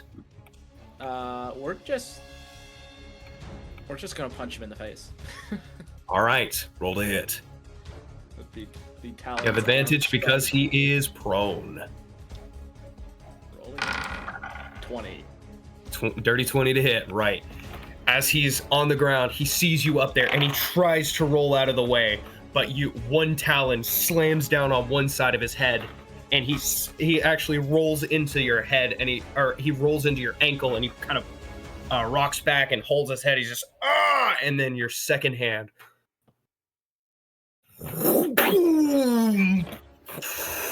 Once again, with a sound like thunder and a slight crackle of electricity, your fist slams him down into the ground, knocking him completely unconscious. Beware the crowd explodes.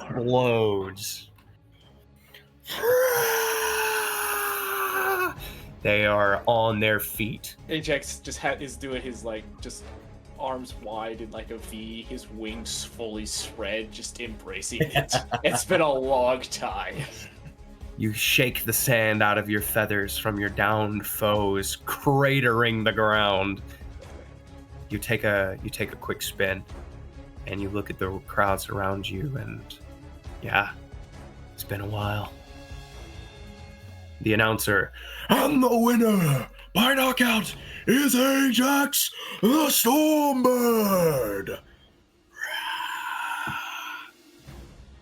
Next, much to his chagrin, is Blue Dragon versus Yorick. Oh, this is gonna be good. As the Blue Dragon steps out, he kind of cracks his neck a little bit. This is not what I signed up for. The other Can side, I bet 20 gold on Yorick? The gate begins to raise, but before it can raise fully, a big meaty hand grabs it and forces it up as Yorick, each massive step of his hooves just shakes the sand underneath him, sending out a big cloud. He just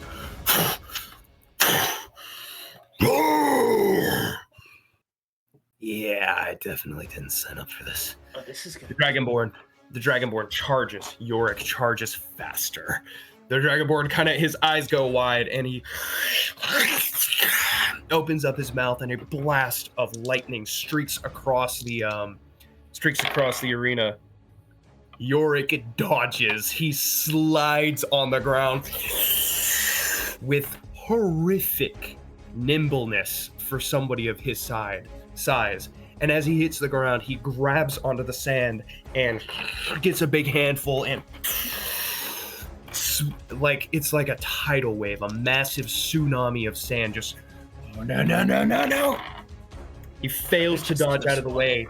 He fails to dodge out of the way. The Dragonborn does as the sand slams into him.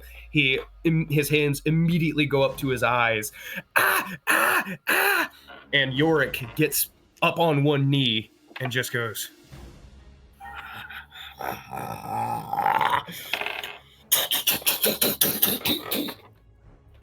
The next thing everybody sees from the outside of the arena is a blue figure going over the arena wall. And hitting the ground.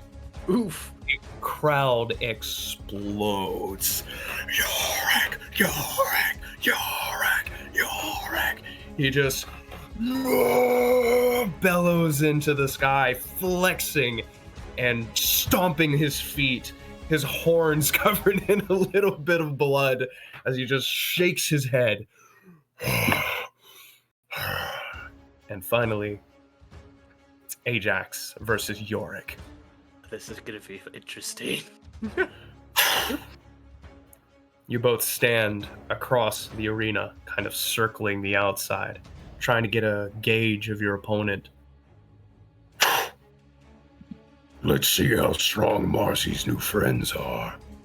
I'm taking flight. With a massive flap of your wings, you are immediately 30 feet plus in the air. Interesting. He begins to charge across the arena, but not towards you. Okay, never mind. As you gust of wind, he's going to try and resist natural 20. Never mind. I figured it wouldn't work, but you know. Boom! The gust of wind sends a cyclone of sand across the arena ground. Yorick doesn't care. He charges through it like he charged through the Dragonborn. And continues. Not towards you, but towards the wall.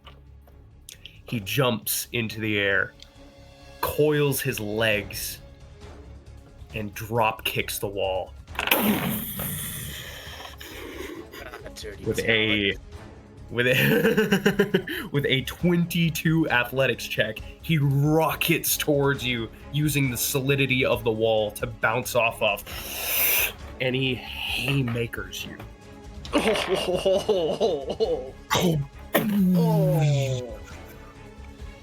dodge.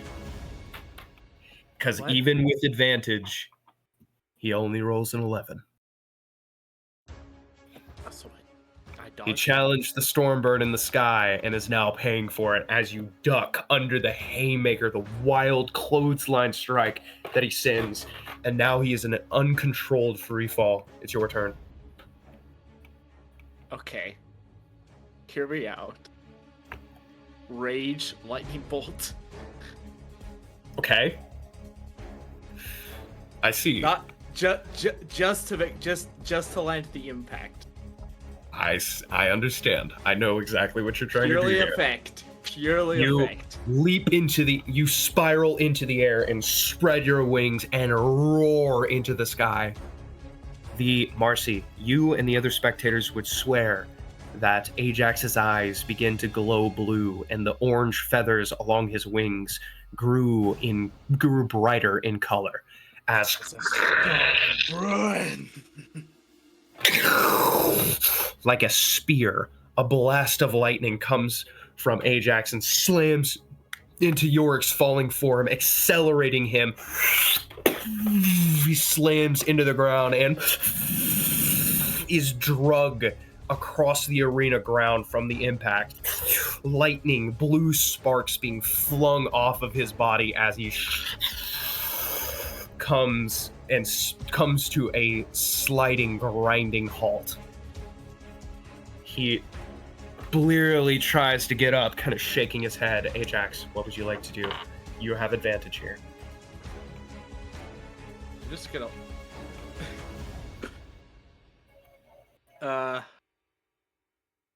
just gonna land in front of him. And just straight aura form. I'm just gonna stand there and look at him. I'm just gonna stand there and look at him. He grins. He slowly gets to his feet. Let him get up, let him get up. I haven't had this much fun in a long time. I can say the same. Rears back a fist and punches you in the face. I figured that was coming, but I don't really. Yep. Boom! You take it to the jaw. What would you like to do? I mean, I'm probably just gonna. He just grins and tilts his head and taps his jaw. It didn't like send me flying or anything. It just straight just hit No, me. man. No, man. You took it. I'm just gonna punch him back. Roll the hit with your talons. He's giving you advantage here. He's giving me advantage. Okay. Mm-hmm. 23. You slug him in the jaw. So imagine. So I take this to the face, just like head kind of whips back, slowly just straighten myself, smirk, and just punch him back. Boom! His head goes flying in the opposite direction. He takes a step back and pulls his head back forward and just grins. Boom! Right in the face again. Natural 20! Oh no! Make a Constitution saving throw. Oh no! Oh man, yeah, you stumble back. Oh. He does not pursue. You can see blood dripping off of his lip.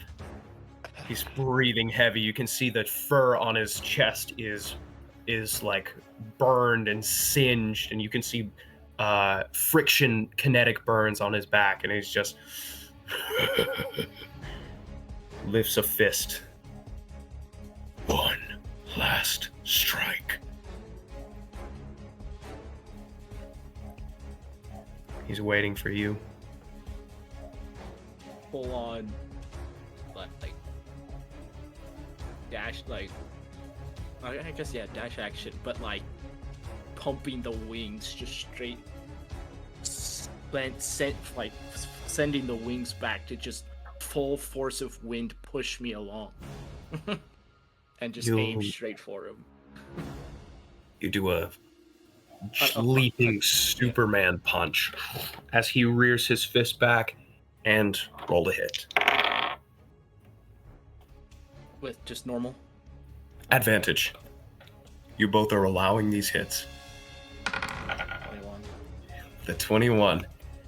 His fist grazes your beak, grazes your cheek, grazes the side of your head. You just grin as the full force of your punch, tip of the nose, it folds. His head falls, or slowly is pushed back. There's a crackle of lightning, and another, before like thunder. Yorick the Minotaur is sent head over heels through the sand before finally coming to a stop, unmoving. The rest, the rest is history, as the crowd absolutely loses their mind. Ajax! Ajax! Ajax! And Ajax the Stormbird maintains his pristine record!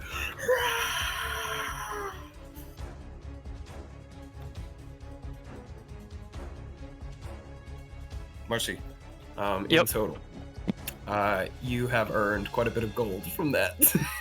Okay. Yeah, Well, your that's 20 gold, very quickly turned into 200.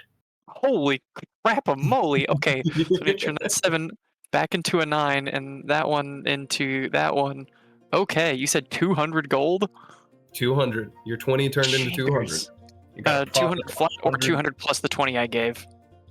Yeah, you would get that back, yeah. So 220. Cool. Sweet. So cool. Yeah. All right. So that felt so good. Yeah. That felt so stinking good. That was a freaking anime fight, dog. That was great. Dude, that's the best therapy punching Ajax each could other. have ever had. It was that's Cinema. exactly what he needed. Just straight Cinema. punching each other in the face. I'm glad you enjoyed yourself. All right. So at this point, it's getting to about 11 o'clock in the day. The streets are getting even more packed. You can hear some revelry coming from the direction of the carnival. Is this happening for And everyone? This little time scale? yeah. You guys spent quite a while in the library looking for all that stuff. Well, Is there something you would have liked to have done, Eli? yeah, over the past 3 hours, because it was like 8 whenever we were in the library, right? That's correct. So I guess like 2.5 hours, assuming like 30 minutes pass with me and Serafina investigating the medicine. Could I have tried to start working on a health potion? I don't know how long it would take to craft absolutely. one. Absolutely. Let me go ahead and check the rules for that. I couldn't find any rules on crafting health potions. So the reason for that is I believe it's part of an herbalist kit.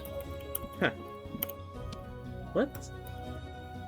Oh, with my herbalist kit, it just says you can craft them. Yep. So yeah, hold up. Let me check my Dungeon Master's Guide for this real quick. I don't know. Here we go. So, time and cost are halved for consumable items. So it's going to take 25 gold pieces worth of, material. Yeah. And it is going to take about 2.5 days to craft it. Oh, for a single healing potion? That's crazy. Actually, there might be... I think healing potions specifically have special rules. If you want, we can just look it up after the session and see if I was able to... what I was able to do here. That might be easier. Yeah, we'll leave it a mystery if I started working on it or not. Haha. Alright. 8 hours of work. There we go. So I'm not gonna say it's 8 continuous hours. Okay. You can put a pin in your progress. So if you want to spend 2.5 hours, knock 2 hours off the crafting cost. Yeah. I would have Or started off the after me and Serafina were done, so I'll keep track of that. 2.5 hours. Cool. Yep. So First you have got a 6 couple hours. teachers started. Yeah. Yep, 6 hours until your next potion of healing is complete. So, as a note, if you do get a cart and a horse on your first 8 hour, on any travel that you do that isn't through straight wilderness, where obviously a cart wouldn't be able to go, you can craft in the cart. Okay. I guess I'll bring that up to the party whenever we find them. Alrighty. Serafina, have you been looking for anything specific? Mainly about deities. Okay, you find plenty of religious texts, some historical texts, some theological debates between two very, very enthusiastic and zealous priests, but nothing really regarding anything that you had seen earlier today. Mm-hmm. Between that and I also wanted to look into curses. Okay. I'm going to say this is going to be the last thing that you can look for. Yeah. So go ahead and roll an investigation check. Okay. 14. It doesn't take much before you're looking at curses and you're thinking about the Red Madness, and then, oh, those vials of antidote are cursed. As I'm reading this, I kind of look up at Orin. Hey, so yeah, yeah, these are cursed. What do you mean? The vials. And I hold the book up to him. Is it gonna do something bad to me? I mean, I don't know what kind of person it is. Yeah, it doesn't appear as if, like, you haven't had any negative effects from it, and the only warning that you were given is don't try to study it. Do you think it might have cursed the girl? Eliana? No. I mean, I hope not. Okay, we're fine then. Plus, I feel like Horus can deal with a curse a lot easier we're than fine. deal with Red Madness. We're fine. Okay. So, All right. That's kind of what you find. By the way, Orin is like pulling out a kit, messing with some plants, crushing them up into a little mortar and pestle, and kind of like you're not really sure what he's doing. You know, Orin, you can how long do you think we're gonna be here? Like before we actually go? I was assuming someone was gonna say something and we were gonna go. You guys kind of work off Yeah, but like instinct who? most of the time. But you guys usually just go off of whoever makes the decision Amos, first. So Amos kind of dipped a while ago. what? Yeah, I didn't Amos go and look or around for something? Amos. How long has it Amos. been? Because he was. It's probably been like an hour, right? At I the just point got of this started. conversation, it's been about an hour and a half. Yeah, 2 hours. I don't know how long Amos would have took to just search around. Okay. Yeah, unfortunately, your personal investigation did not bear any fruits, Amos. Okay. That's okay. He's mostly doing this to put his mind at ease since he saw people earlier. Yep. I feel no like problem. Marcy would probably initiate it. So, I mean, The I'm just gonna lady keep said reading. we either leave today or tomorrow. If we leave after, then it's over. So, we'll figure it out. All in due time. Yeah. Let's just wait for the time skip to happen, and then maybe we'll all meet up together. Yeah. Thank you. I was crying. Actually, Orin, let's talk about your backstory for a bit. Okay, so how about we do that on the road? Hey. All right, so everybody in the library eventually, at your own individual times, you trickle out or go to some of the other studying locations, just places of quiet. Ajax and Marcy, you don't have a choice. You are paraded, carried into the tavern, and given Marcy, you have to start rejecting tea. Like they're just like shoving tea in your face, and you're just like, I've had so much already. I Marcy couldn't. was just possibly watching take it." though. You're a friend of the Stormbird. Fair. Okay. Yeah. Yep. So Unfortunate especially after you came down and Ajax started talking with you, everybody's like, okay, hey, yeah, we got room for one more. And yeah, now you have been in the tavern for the last several hours. The tales of the arena have been recounted multiple times. One of the dwarves from the Axolotls is recounting how you slammed the Tiger Man's head into the ground again and again and again and again and again and again and again and again, and so many times that he lost count. And then the other one says, "You can only count up to 4!"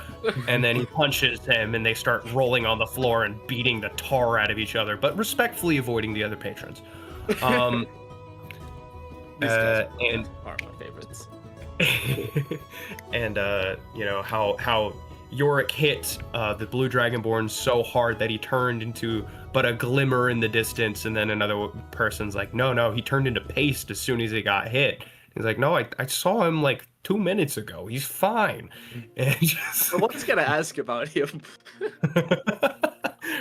he sustained major internal injuries and several broken bones, but he is expected to make a full recovery. Okay. I like to think like this whole time it's one of those like, you know, me and Yorick like both looking just absolutely just battered and bruised, but just grinning with arms around each other. Like, yeah, pretty much. We both look a sorry sight, but we don't care. Absolutely. One of the healers on duty even comes up to Yorick and he's just like, Mr. Yorick, would it be alright if I healed that? And he points to the scar on his chest, and Yorick just looks at the guy like, are you stupid? This is one of the best battle scars I've ever gotten in my life. Look at it. It's a star. Is that where I lightninged him? Yep, sure is. And the guy just kind of shrugs and backs off. So, where are you all off to next? The Doom Forest, I believe. Yeah, that'd be our next position to go. Gonna go investigate some disappearances. Well, if you're leaving today, you'd better leave soon. I think we'll catch a good rest before we do that. Today's been fairly eventful. Fair enough. Besides, I don't know what the other half of my party's been up to, but Yeah, we should probably find them at some point. Yeah, definitely.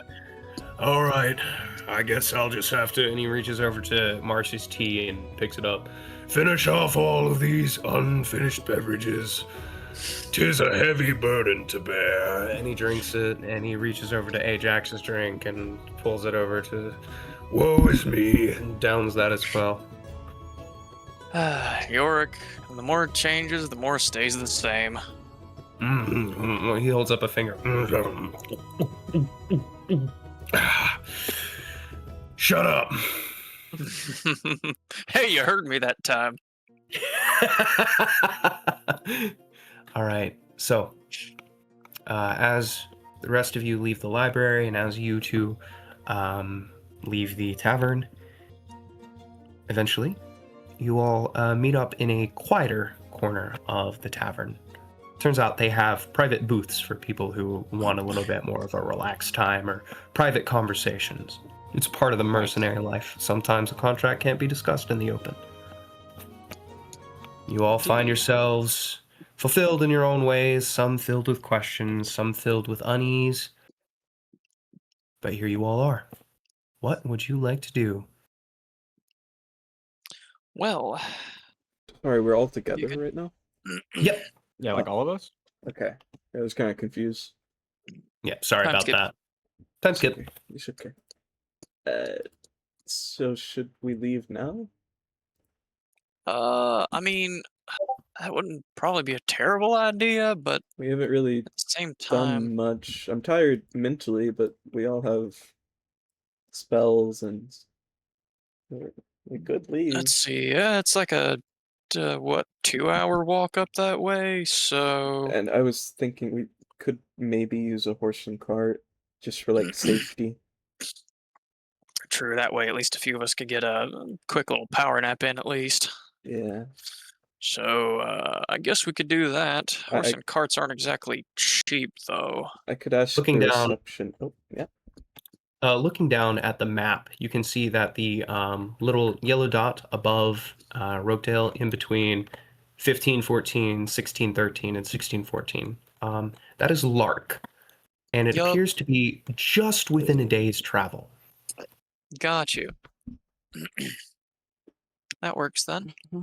Yeah, I guess we could leave now. If it's about a day's travel, we could get a good rest in. Some of us can have a chat in the meanwhile and all that. I could go ask the receptionist if a horse and cart can make it into the forest. I It mean, would there's be a safe. road, isn't there? Yeah, there's a the- road at least close to Lark, and then the rest of that would be on foot. Yeah, I'll just go ask real quick. I assume we're close to where the receptionist is. Yes, Are we yes, saying, there. are we saying Yeah. journey from here to Lark and then start in the morning? Is that what we're saying? Say again? I said, like, you're saying leave now and it's about a day's travel. Does that mean leave now and get to Lark and then start tomorrow, or? Yeah, something around that line. Basically, start traveling today and then start when we get there. Start the investigation. Because we'll have about a day's worth of overall travel. I'm gonna walk thinking, over like, to night the by the- receptionist real quick. All right, you easily do so. This one is a halfling male who kind of gives you a big smile. I was wondering would it be? Could we bring a horse and cart towards Lark? Oh, well, as long as you're sticking to the roads, it should be fine. And it's not on the current maps that we have right now, but there is a bit of a road to Lark. So you wouldn't have to go over bare grounds or anything. They're isolated, but they're not that isolated. Okay. Is the road hard to find? Not necessarily, not as long as you have a guide. And if you're going up there for guild business, you will have a guide. Oh yeah, I forgot about the guide. Who is the guide we were supposed to have, Luke? Did they tell We us? talked to Tifa. You don't know. She You just gives us said. a You just guide. said. Yeah. Go talk to Tifa, and she'll assign somebody to you. Okay, is Tifa around? Yes, she's up on the third floor receptionist desk. Okay, I'm just gonna go there. Thank you. Heading up, Tifa, the turquoise-skinned tiefling, just gives you a grin. Hi. Hi, we were thinking about going ahead and going to Lark, but we needed a guide. Of course. Let me see who's available for you. And she pulls out a piece of paper, looks down it. The DM scrolls through his notes.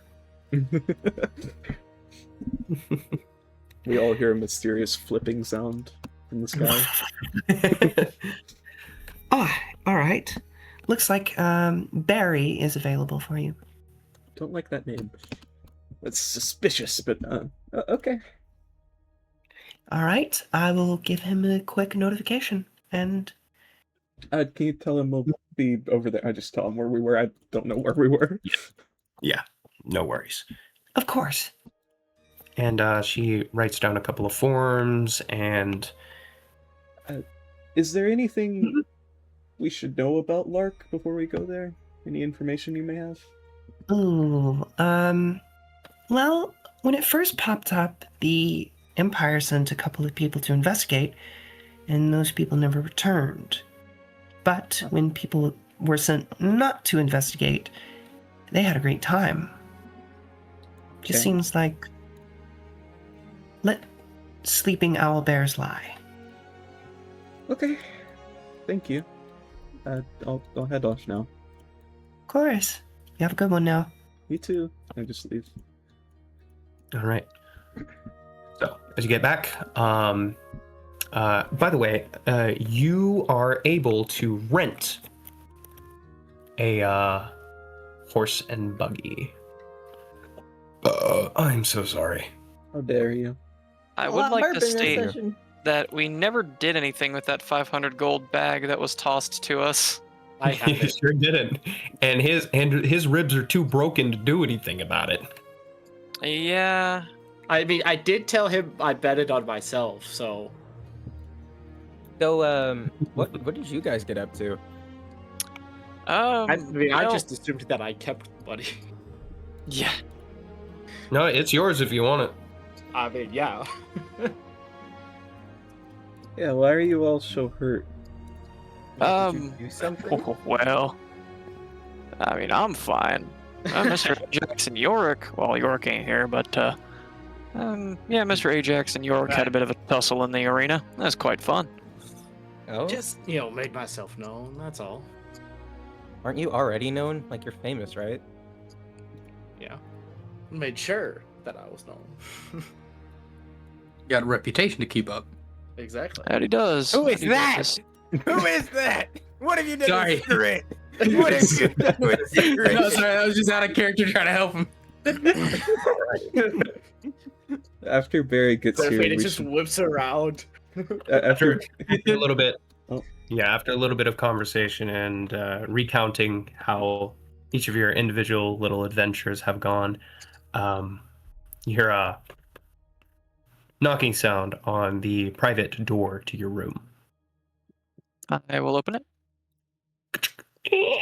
You can see a short man with a mustache. He has a big cowboy hat over his eyes. You cannot see his eyes. He is wearing a denim vest or something close to denim. It looks kind of like tiny little dragon scales. And it is open, and there is no other shirt underneath, exposing hairy pecs and a well-defined six-pack, and what looks to have once been pretty hefty burlap pants that have been torn at the knees, and combat boots underneath all of that. I'm scared. Hello there! Are you Barry? I am Barry Alawana. I am here to guide you. Okay. Wonderful. Do you know where we could rent a horse and buggy? I sure do. I know where we can find a few horses, actually. You're going to need them, big guy. Barney? Oh. Alright. Let's be on our way then. Indeed. Okay. Let's do it. What'd you say, Serafina? Step in front of me. No. All right. I'm scared of this thing. You can't see his eyes, but you feel something look at you. Anyway, oh, my throat twisted on me. Anyways, come on! And he leads the way, humming something under his breath.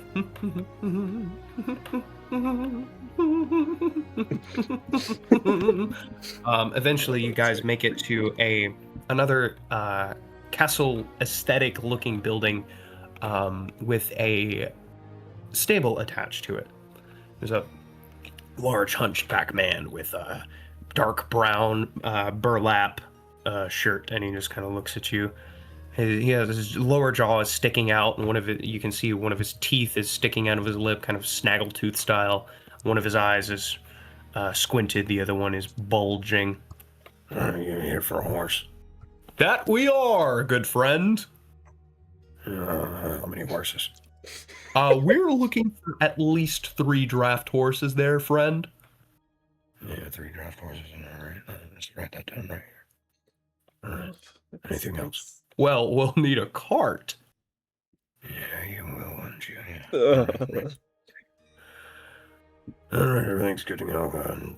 Take what you need. How much would that cost us in total, good sir? 25 gold for the cart, 25 for each horse. Okay, so 70. Well, that's 100 gold even, isn't it? Yeah, it's yours for about a month. He turns back towards you all with a big smile. Pay up! Yep. I guess this is where we gotta divide the funds. Let's collectively take a hit on this one. I've got about, starts counting out coin, about 395. What you got? Looking at Ajax. Well, after our Dragonborn friend, let's just say I could cover it. I guess you could do that then if you feel comfortable with it. I mean, the DM feels comfortable with it. That's probably the best option. Alrighty, then I guess he'll cover the 100. Alrighty. So mark off 100, and you guys are given control over 3 draft horses and. I had 515. Yeah, three draft horses and the cart. And between the weight of all of you, I'm including Orin, the horses should be able to take care of you. All right. Yeah. This is a DM that knows this party. Yeah, so you all gather onto the cart if you would like to. The cart is only really beneficial for people who want to do something on the journey. Otherwise, it doesn't actually increase your speed or anything. So those who want to walk. All right. I would like to do things, yes. Can Marcy get in the cart? Yeah. If he so desires to do that. I wasn't sure how big it was or how that worked. Does he just Wait, what are we discussing here? Are you getting in the cart or no? Yeah, not unless I wanted to do something. So for the most part, probably not. All right, so Barry is not walking. Or he is walking. He is walking next to the horses, just continuing to hum.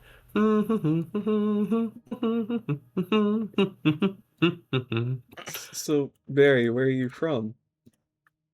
Where am I from? Yeah.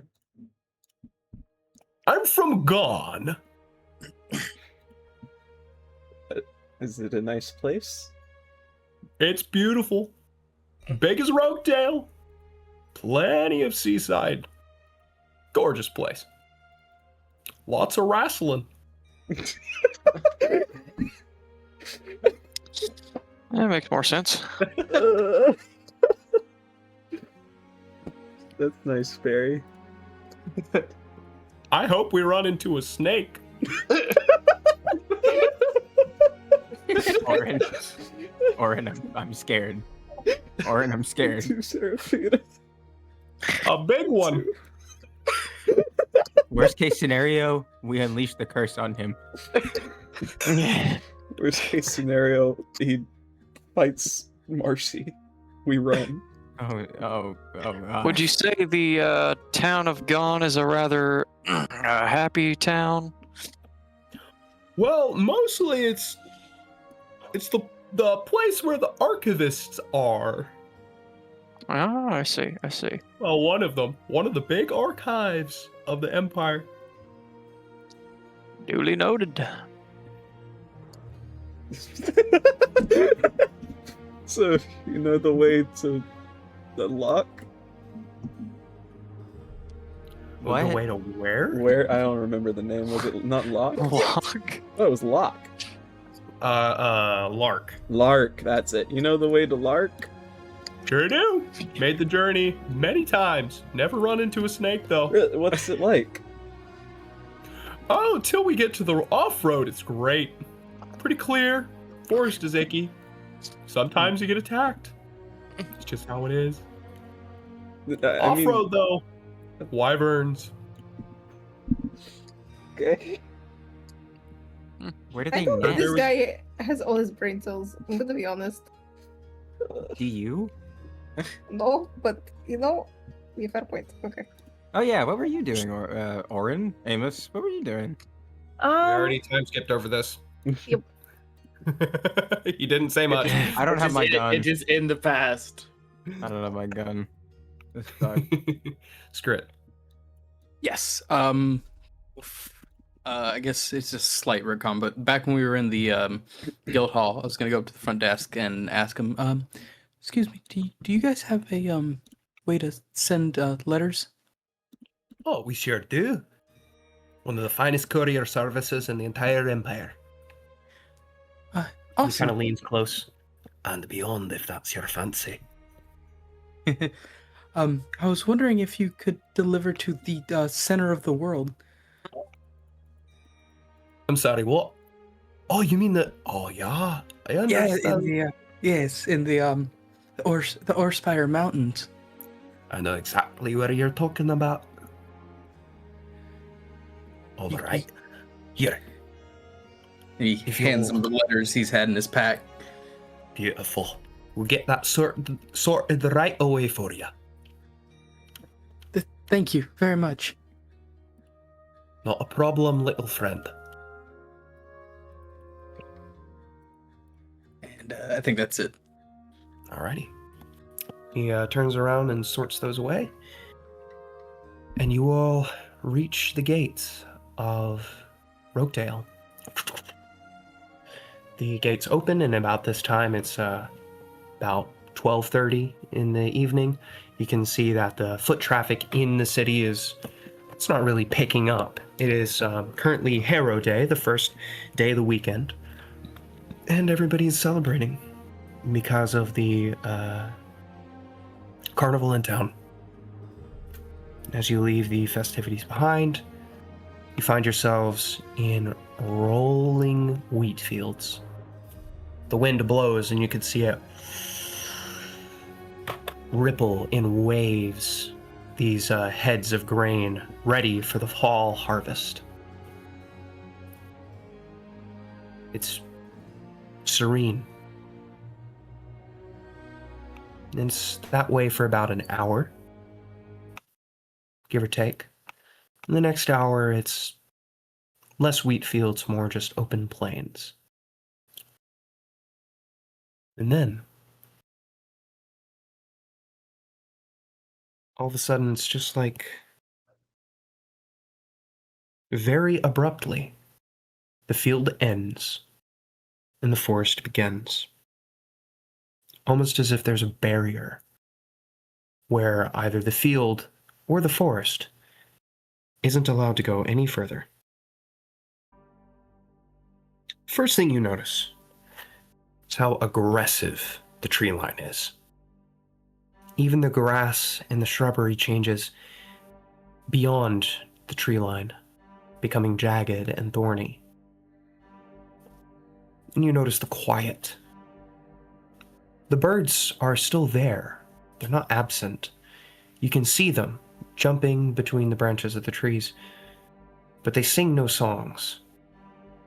Even the wind seems to be courteously avoiding rustling the leaves too loudly. The hiss, usually accompanied by swaying branches, is muted.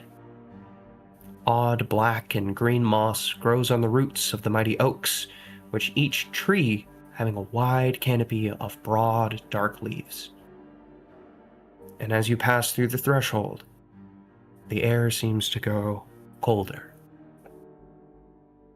And that is where we're going to end the sixth session of Limits of the Sky. As unfortunately must be Bunch done. of sheep in here. Yeah. Oh, let me. That was awesome.